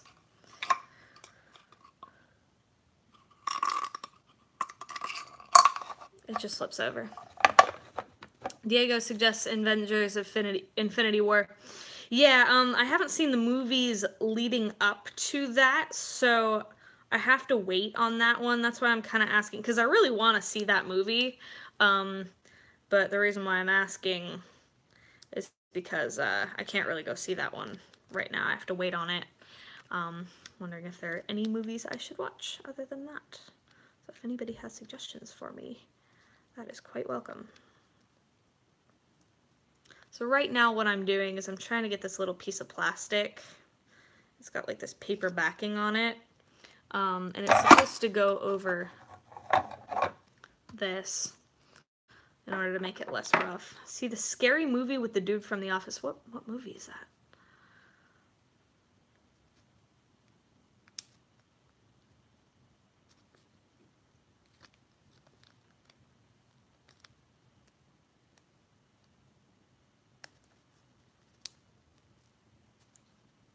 I'm trying to kind of rip up the edges so that I can get the backing off of it. For goodness sakes.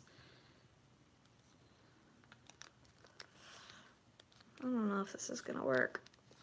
Yeah, because what we've realized is that this is so scratched up that I really just can't make the top spin on it. Now, that's partly because I don't know how to do it yet. I mean, it really just does take a lot of practice. But if it's scratched up, then even if I know how to do it, it won't spin. And this is the last little backing guy I have. A Quiet Place. Okay. Is that a good movie?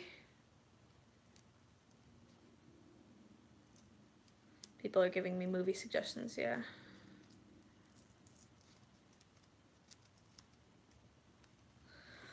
I haven't seen very many movies lately. I'm kind of out of touch on the movie front. I kind of watch a lot of Netflix.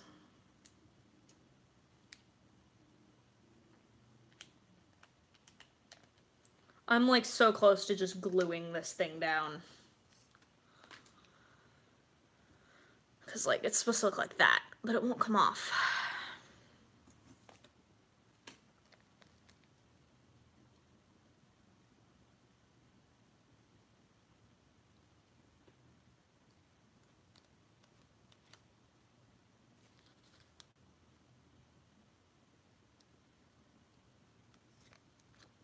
It's good on Netflix now. I dropped it after I'd seen the stuff I wanted to. I don't know. I've been making my way through Parks and Rec. I had never seen it before, and I'm enjoying that. We also have Amazon Prime Video. Caleb, those of you watching who don't know, Caleb is my husband. He's been watching Psych, and he enjoys that. I also watched through Series of Unfortunate Events, but I don't necessarily recommend that one to everybody. I watched it because that series was my childhood, and I was pretty obsessed with it.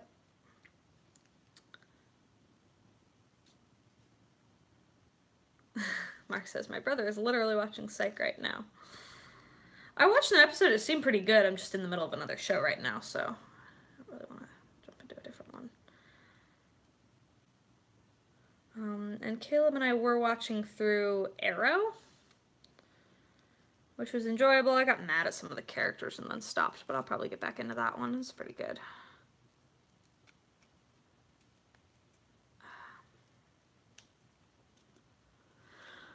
I know that I'm not telling the truth. So then tell us about your unfortunate childhood. My unfortunate childhood? Why do you assume my childhood was unfortunate? Why is my childhood unfortunate? I'm very confused by this. Okay, this is not going to work. Maybe I'll just sit this here and see what happens. No, it has to be stuck down. It really has to. It is a sticker. Oh, no. Okay. Because you compare... I'm not saying that my childhood was a series of unfortunate events. I'm saying that that is the series I was most obsessed with as a child. Like, really, really obsessed with. I mean, there's a secret organization in a series of unfortunate events, and I tried to join it. I tried hard to join that organization, and turns out it doesn't exist. So I was pretty unhappy about that. Okay, I've decided that this plastic has fused to the paper and it is not going to come off. So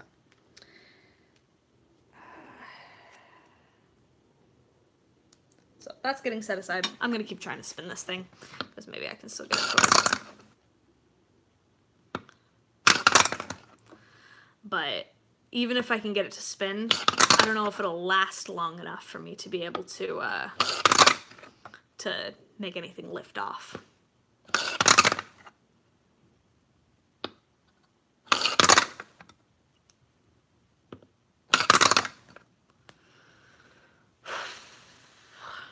That's unfortunate. We'll keep going at it though. Why not? I'll keep going at it for as long as I can. I can only go till 4.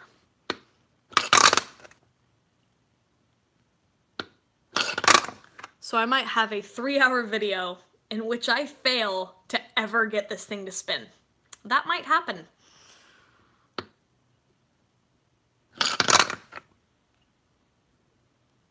Mark says he thinks I should play with the weights more. I could try taking some weights off now that I kind of know how to spin it a little. But really, the weights shouldn't have too much effect on whether it'll spin. Wait.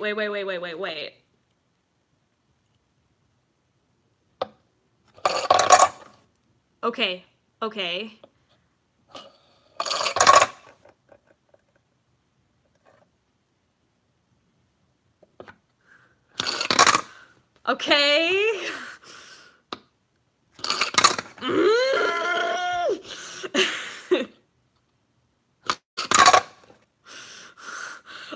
Okay.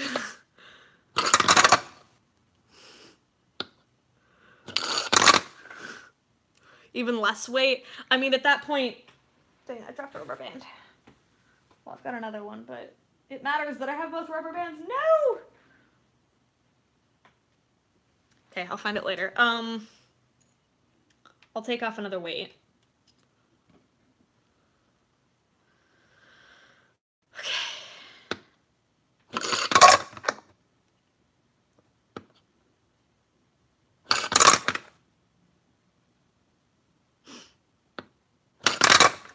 No, that didn't make it better. I'm gonna put back on this other weight.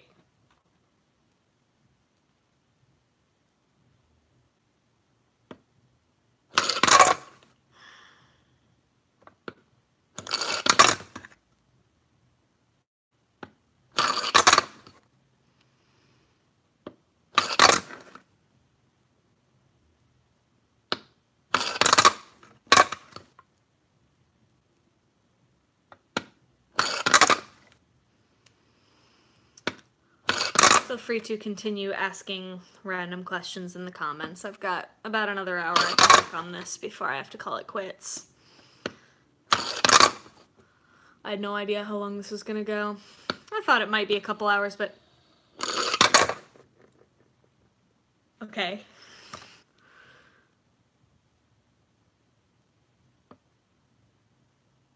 Every time you place your hand on the left corner toward you, it falls to that corner.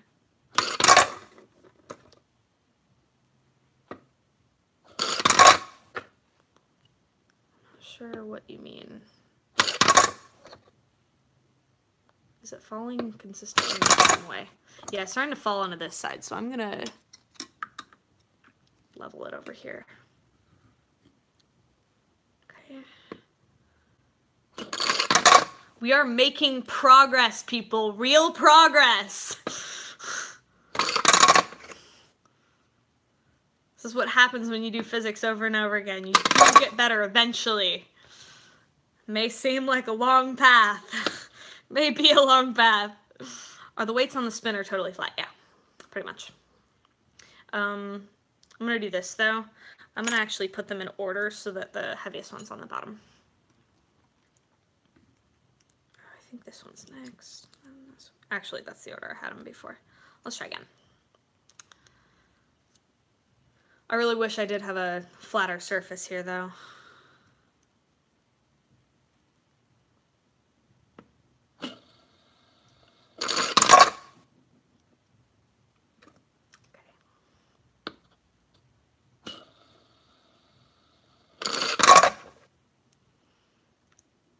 I'm able to do this now. But it's so rough, it's making it fall over. It looks like I'm able to do this now, but I do need to get this piece of plastic on there somehow, because I think that's gonna help. Because I think if I put this on a smooth surface, well, maybe I can kind of improvise here. I've got this kind of casserole dish thing down here. Maybe I can try spinning this thing on that instead. Let's try some stuff, okay? It's not a completely clean casserole dish, but whatever. I'll lift this up on some stuff, but I don't have two things that are perfectly level with each other. Let me grab a couple of glass cups. Okay.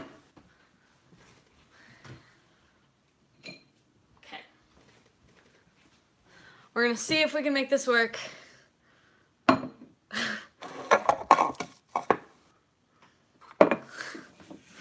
This thing has been sitting on the casserole dish the whole time, really. Just so that everybody could see it.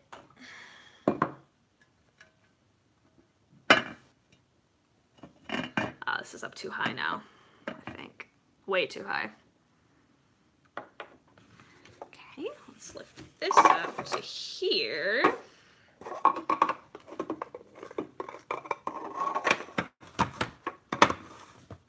Let's find out what happens. Probably not gonna work, but yeah, nope, okay, that doesn't work. It was a nice thought.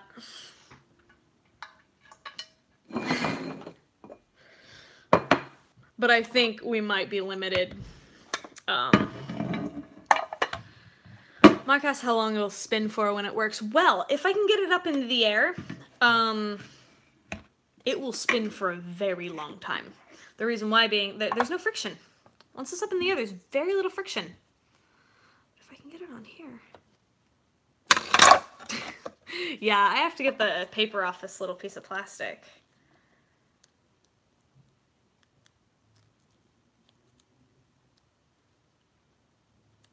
When you woke up this morning, I bet you didn't think you'd be watching a person on YouTube try to get a top to spin for hours. Maybe some of you knew that.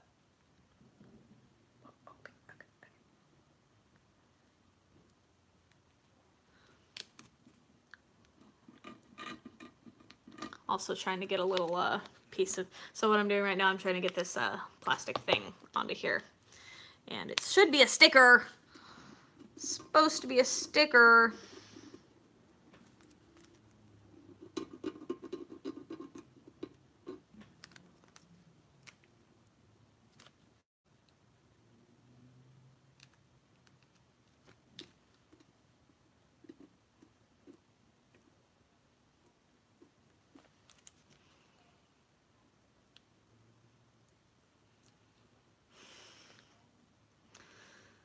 No, this is that's how she planned to spend her day. I appreciate your vote of confidence, Noelia. Noelia's like probably my biggest fan. She's pretty great.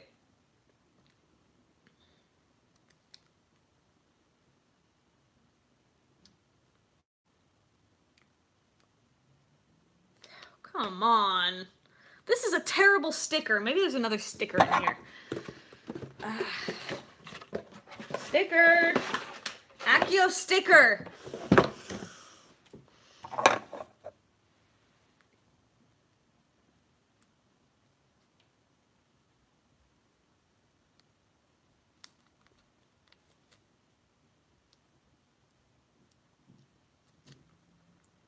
Come on.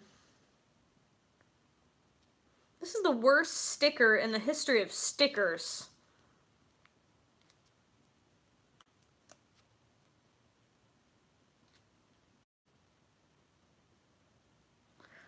Okay, I'm just gonna keep trying to mess with this top. If it's going around at all, I'll lose it. But I am definitely making progress here. But if there's any sort of precession, so like it's spinning around in circles and then the top precesses, this top bit precesses. And normally, on just like a regular surface, that precession wouldn't be too much of a problem. It causes a little bit of friction, but on this, it's a big problem. So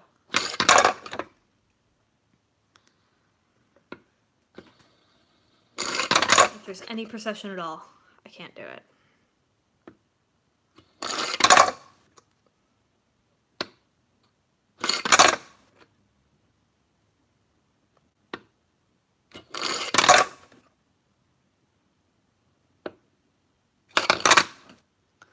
I want to like butter this surface, but I don't think I should put butter on somebody else's equipment.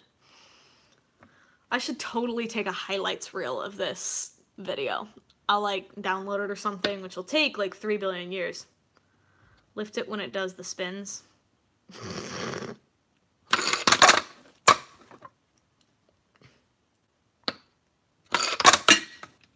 Okay.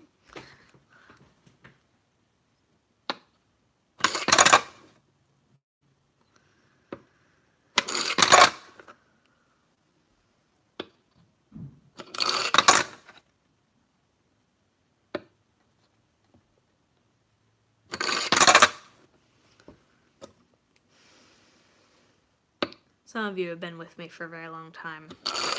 I do appreciate your support here. This is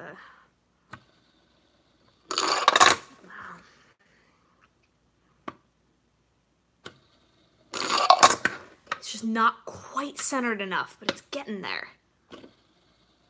Not quite.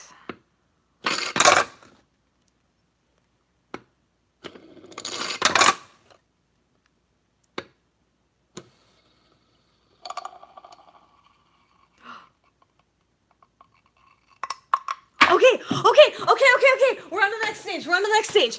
Okay. Breaking news, we are on to the next stage here. It is not level, so I need one of these shims. Okay. And I need to read the next bit of instructions here. Oh my goodness. Okay. So,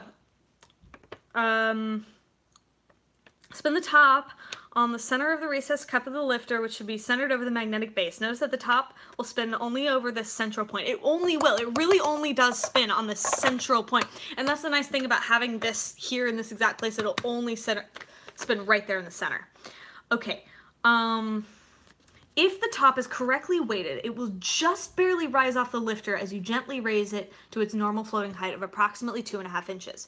If the top is too heavy, it will not rise off the lifter, but it will simply slide away from the center.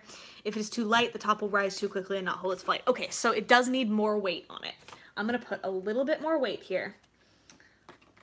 Okay, so I'm putting on another one. And I might still have to practice a little bit spinning it because it's still not easy.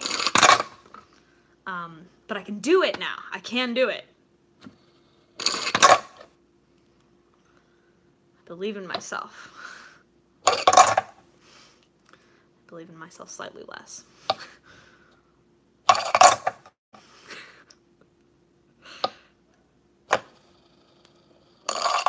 And when I do lift it, it does seem to like kind of find a stable place, so I'm going to try to lift it, but it's sometimes, it doesn't like me lifting it really, really fast. So that is kind of an issue. Okay. I told people to check in at 2 or 3. It's a balancing act. You got to make sure it's centered and to not tilt the magic fishbowl when you lift. Yep. Yes, it is. Yes, it is. Man, they made it look so easy.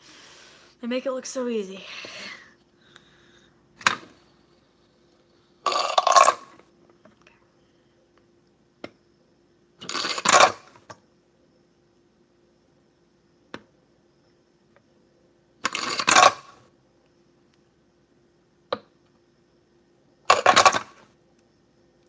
Tune in for part 2 next weekend, everybody. Yeah, that might be what happens.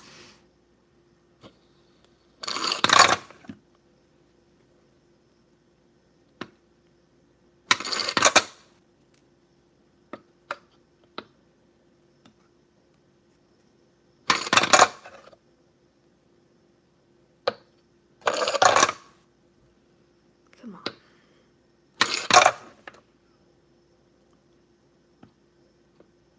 If you're just tuning in, I did get it to spin. I even got it to lift up a little bit, but it's not spinning every time. So I am just waiting to get that perfect spin.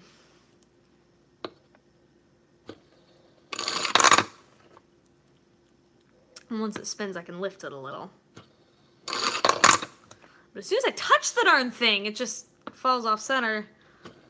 There's just so much friction on this plate. Let's smooth down this thing a little bit.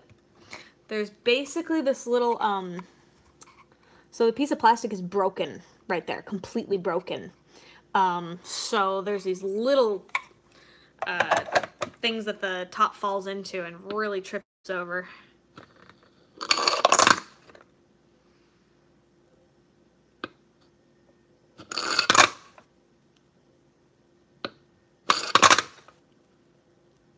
But this has been fun. I will do this whole live thing again.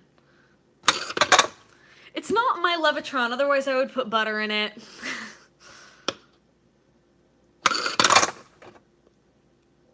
about using a cereal bowl.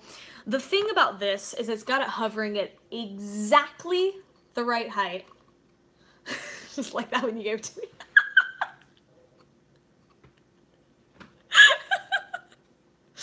This has it exactly the right height. It's hovering. I mean, it's perfectly centered.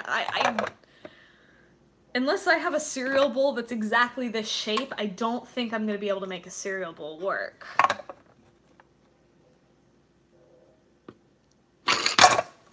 And I spent a long time trying to get the plastic off the paper here. I don't think that's going to happen.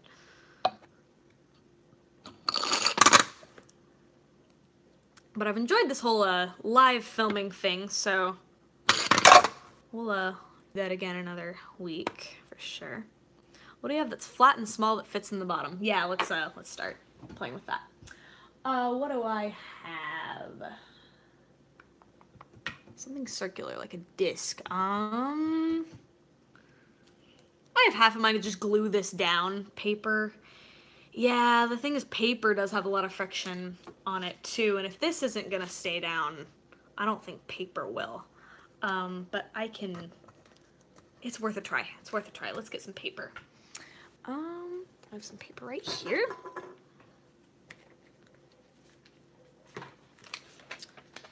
Piece of paper here. Engineer this. Make things work. Okay, let me grab a writing implement and some scissors. We'll see whether I can make this happen. We're kind of getting down to the wire here, kind of running out of time, but we'll keep trying for as long as I can.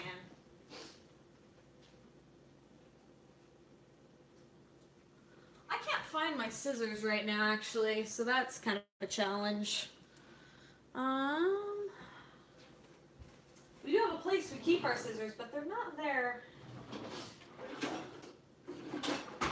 Ah, okay. There we go. So, I am trying to put a little piece of paper in the bottom of this to kind of reduce the friction, but I don't know if it'll do that because this thing is like super nice and smooth.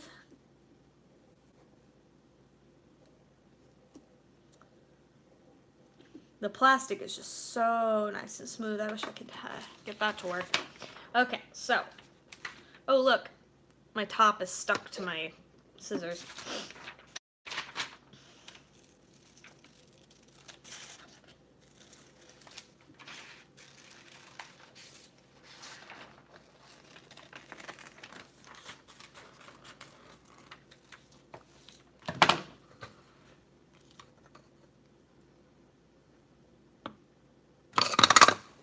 Okay, I would have to attach this down. Let me grab some tape.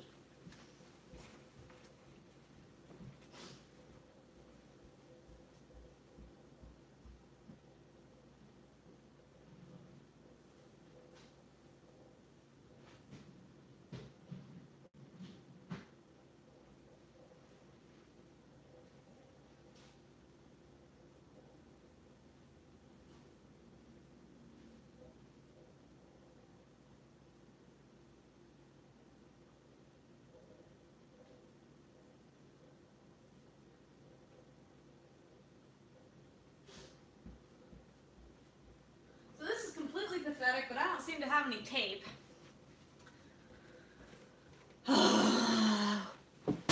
Okay.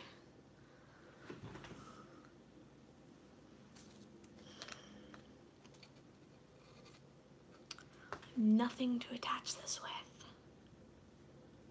But it is kind of getting moved around. And if I had tape, it occurs to me I should just put tape down in the bottom of it, right? It'll probably cause less friction. What's a delicacy?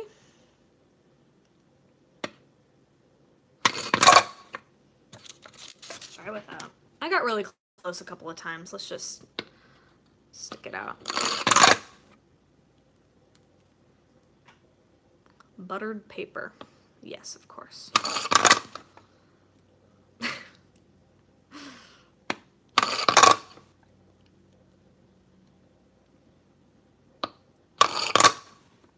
What?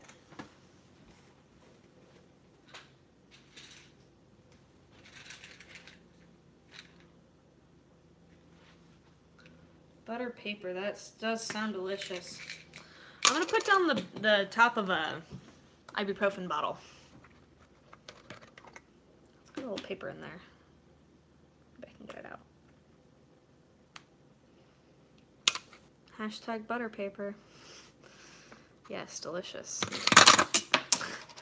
Maybe not.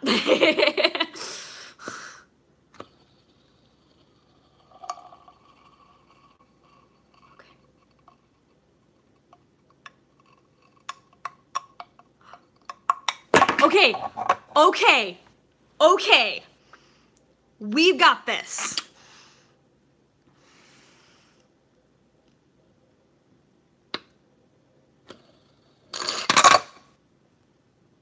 It wasn't level. That was the problem. This is the correct amount of weight, more or less. But it's not level.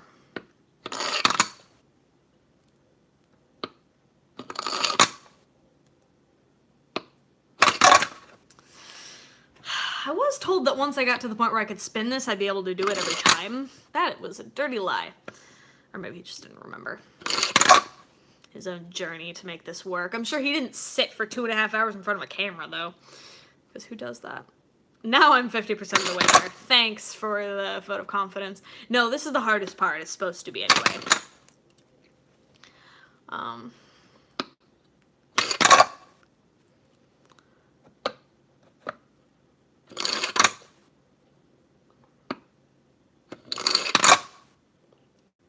But it really does.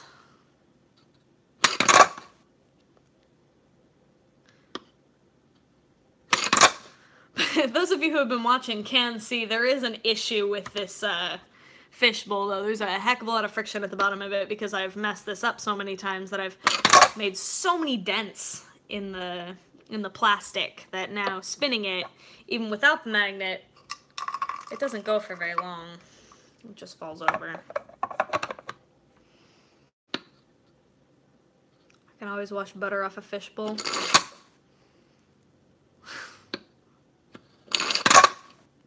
Going for a moment there.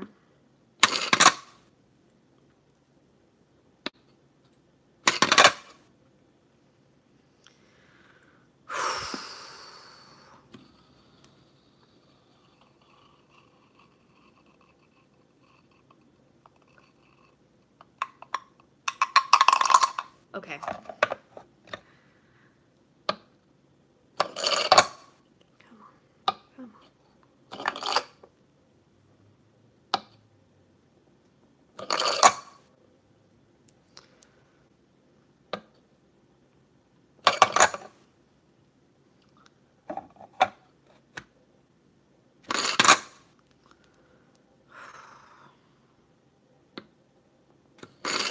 I hope 80% of the way.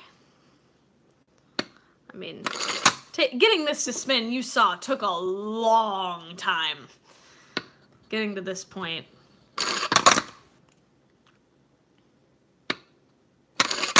But it does like to spin better when it's hovering up a little higher.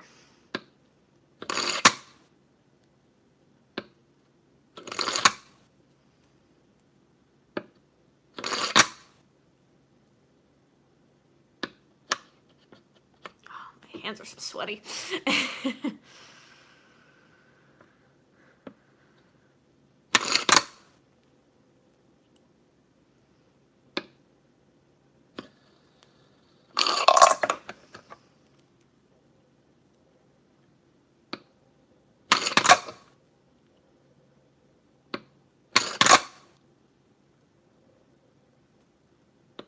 Half an hour left. You can feel free to continue asking ridiculous questions about things, if you so wish.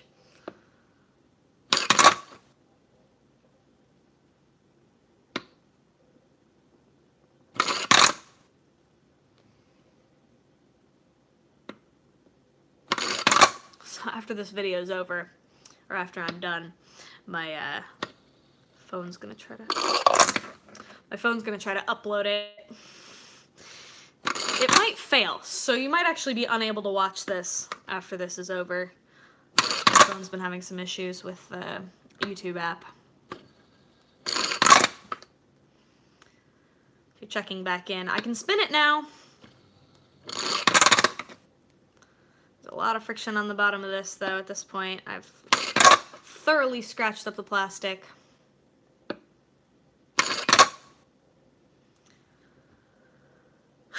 You can, you know what they say, you can tune a piano, but you can't tune a fish.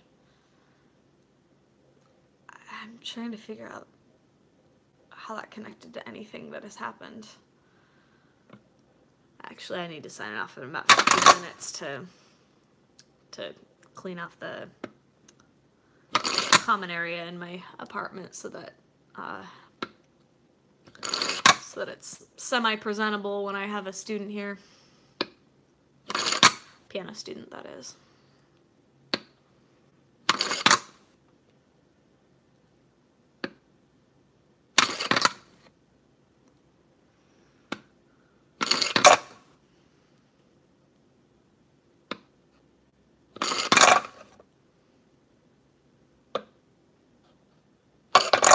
It's like I got really good at spinning it at the weight it was before, but now it's on the right weight.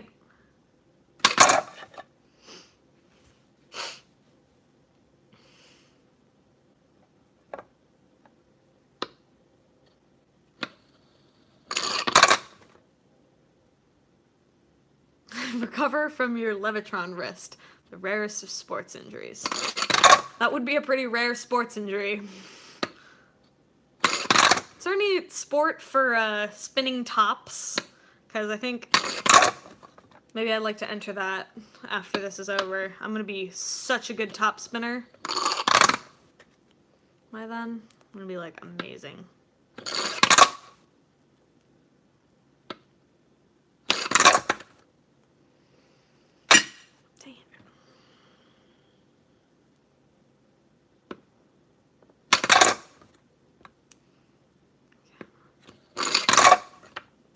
For a moment there. Don't give up. You can do anything you want to do, Chad. I'm KM. I'm not Chad. Chad can do anything he wants to do. KM can't. That was... Okay. Hi, Noelia's mom. If you haven't figured this out, Noelia is my sister.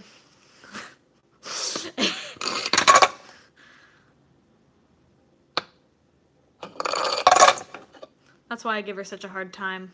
Mark didn't know! Oh, I'm so sorry, Mark. Yeah, some of these people who have come in are people I know, some are not, but, Noelia is my sister. Her name's not even Noelia, it's Carissa.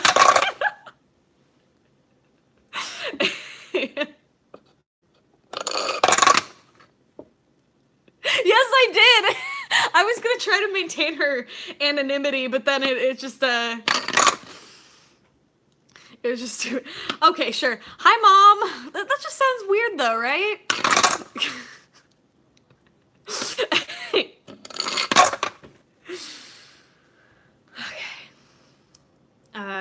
It looks like my husband's gonna be coming up in just a moment here. He might jump on and start making some goofy comments, too.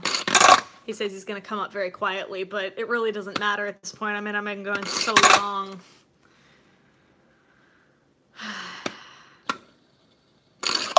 Yeah, sorry. Sorry, Carissa, you are no longer anonymous.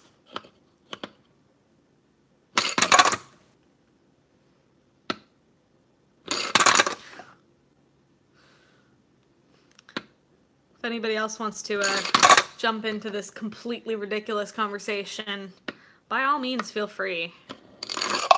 I know there are a few people around. Mark says it's all a lie, a cover-up. A cover-up for what?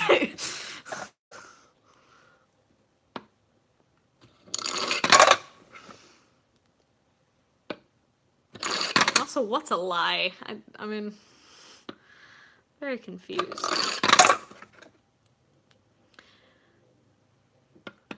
Oh yeah, what's the opposite of a koala? I have no idea.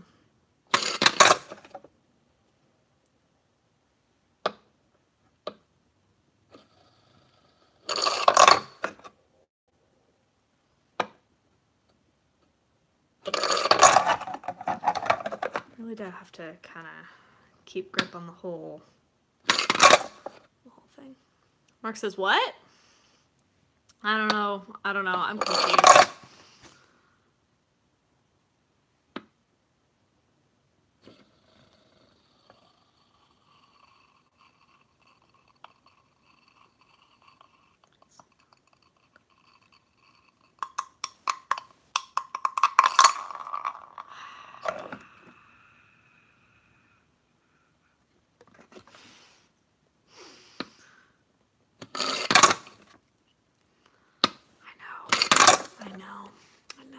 So close.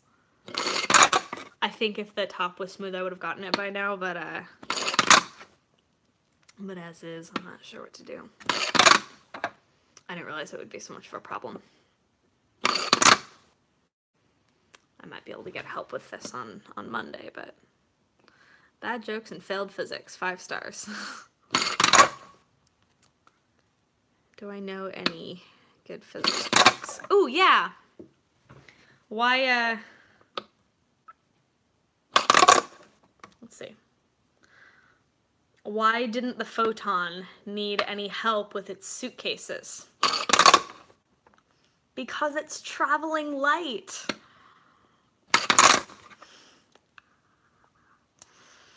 Yeah, that's good.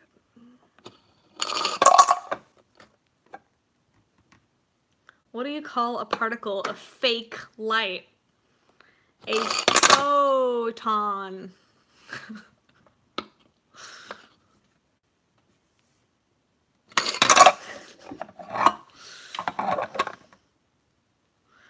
No, I think so.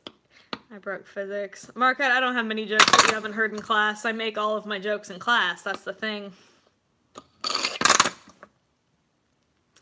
So if you're joining back in, I've gotten this thing to hover a couple of times, but not for any length of time. I can get it to hover for a couple of seconds, and even then it's still got this underneath it. It kind of bounces up just a little tiny bit.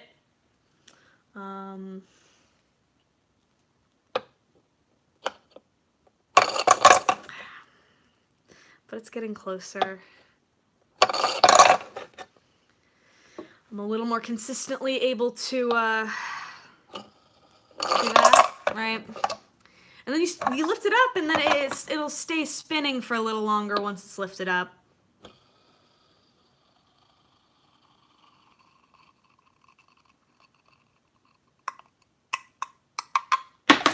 Okay. That's not defective, though. We got it working yesterday. That time it was the friction, that time. Okay.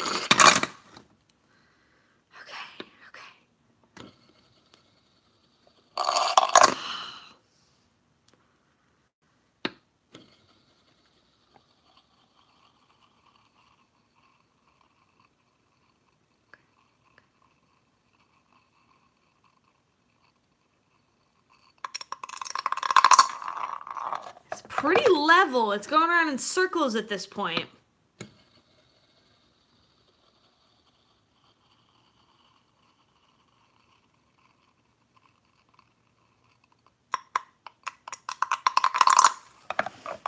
My balance that's off, but it's looking cool. Leave me a comment. Can you tell that it's hovering a little bit? I don't know if you can tell in the video because I have to kind of watch it.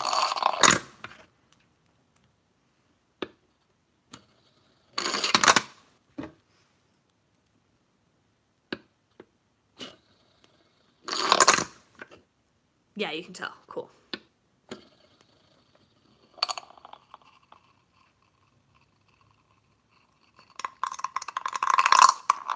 It is level. It really is my balance. It's like my hands are shaking just slightly. I can't feel that they're shaking, but they apparently are.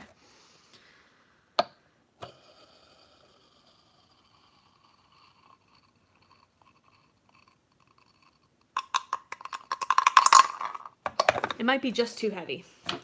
I'm gonna mess with the weights.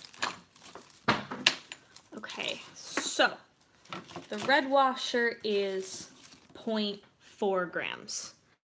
And the green washer, which I don't seem to have on there, the green washer is 0.2 grams. I don't know where the green washer ended up. These guys are 1 gram. So I have right now 6, 7, 8, 8.8 grams on there. I need a little bit less. So let's do this. I'm just gonna take off, actually 8.86 grams based on this. So I'm gonna take off one of these red washers and see if that does any better. I have to sign off in 5 minutes though, so.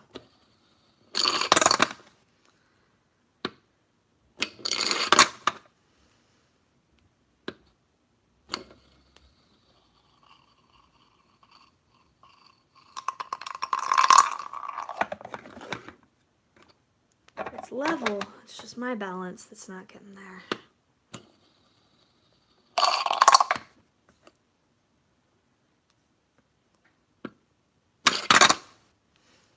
And there's that.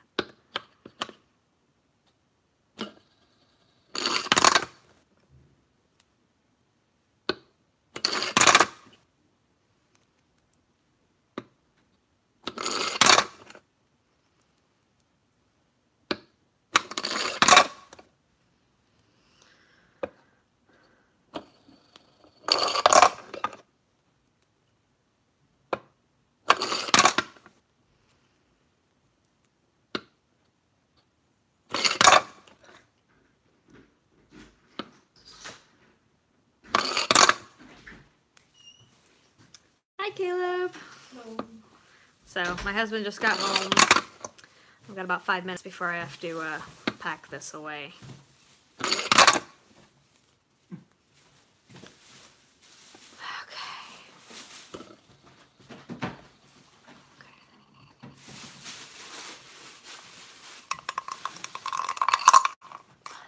Mark says hi. Hello, Mark. Ben also says you need butter. Someone's asking whether this is on the test. This is not on the test, no. I know, I've got so close at this point. So, we might have to leave it at, got it hovering, didn't really get it to stay hovering. The nice thing is when you can take this out and then it just hovers there in midair. It's so cool.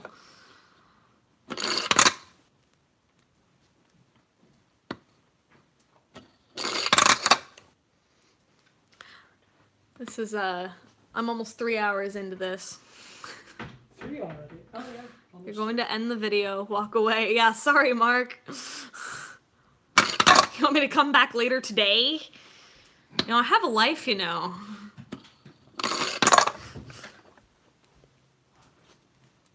Well, I'll, once I get it working, I will make a video of it. It won't be a live thing. But now that I've put in almost 3 hours into practicing, I think I should be able to get it working sooner or later. It just might be a little while because I am perhaps understandably a bit exhausted with this.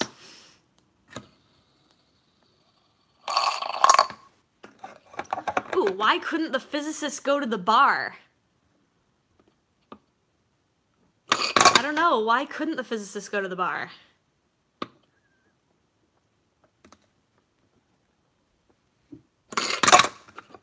I don't think I've heard this one. Because the physicist couldn't get her Levitron to work.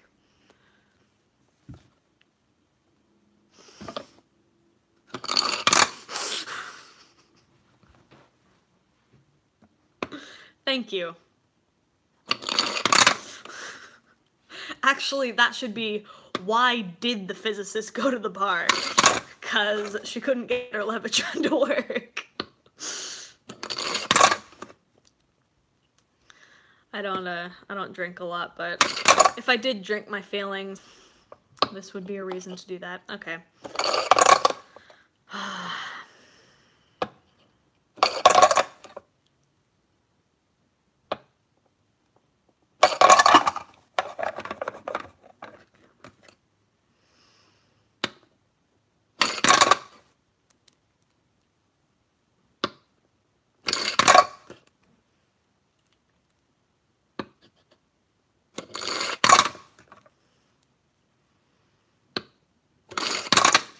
finger's really getting sweaty. It's a little harder to spin. Mark says to believe in myself.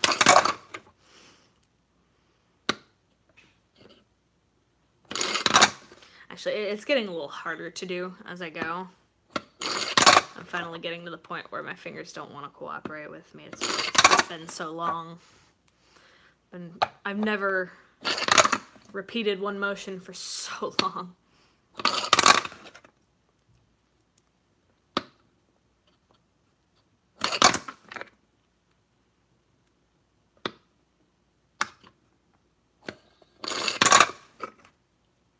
Get it first try tomorrow.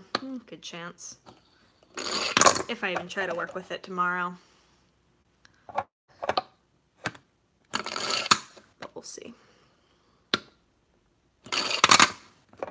So, in these last couple minutes I'm here.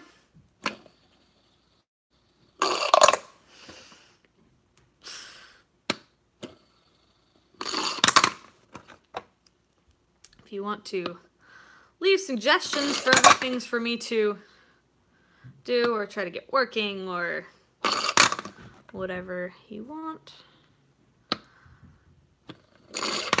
Books to read, movies to watch, things to talk about on video, demos to try. I think I have to lift it a little faster at first.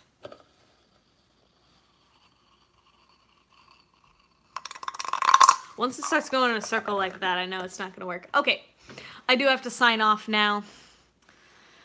Can we get extra credit if we do this first try in class? I don't know who you are, actually, because your screen name is not your name. No. Well, no, I don't see that happening. I don't see you being able to do this first try in class, but alright, so, so I'm going to have to sign off now, and I will have to give this another try. I will get this working eventually, and I'll post a video of it working, but, I'm going to head offline now. So thank you for watching if you've been watching. You can still leave comments if you want, but,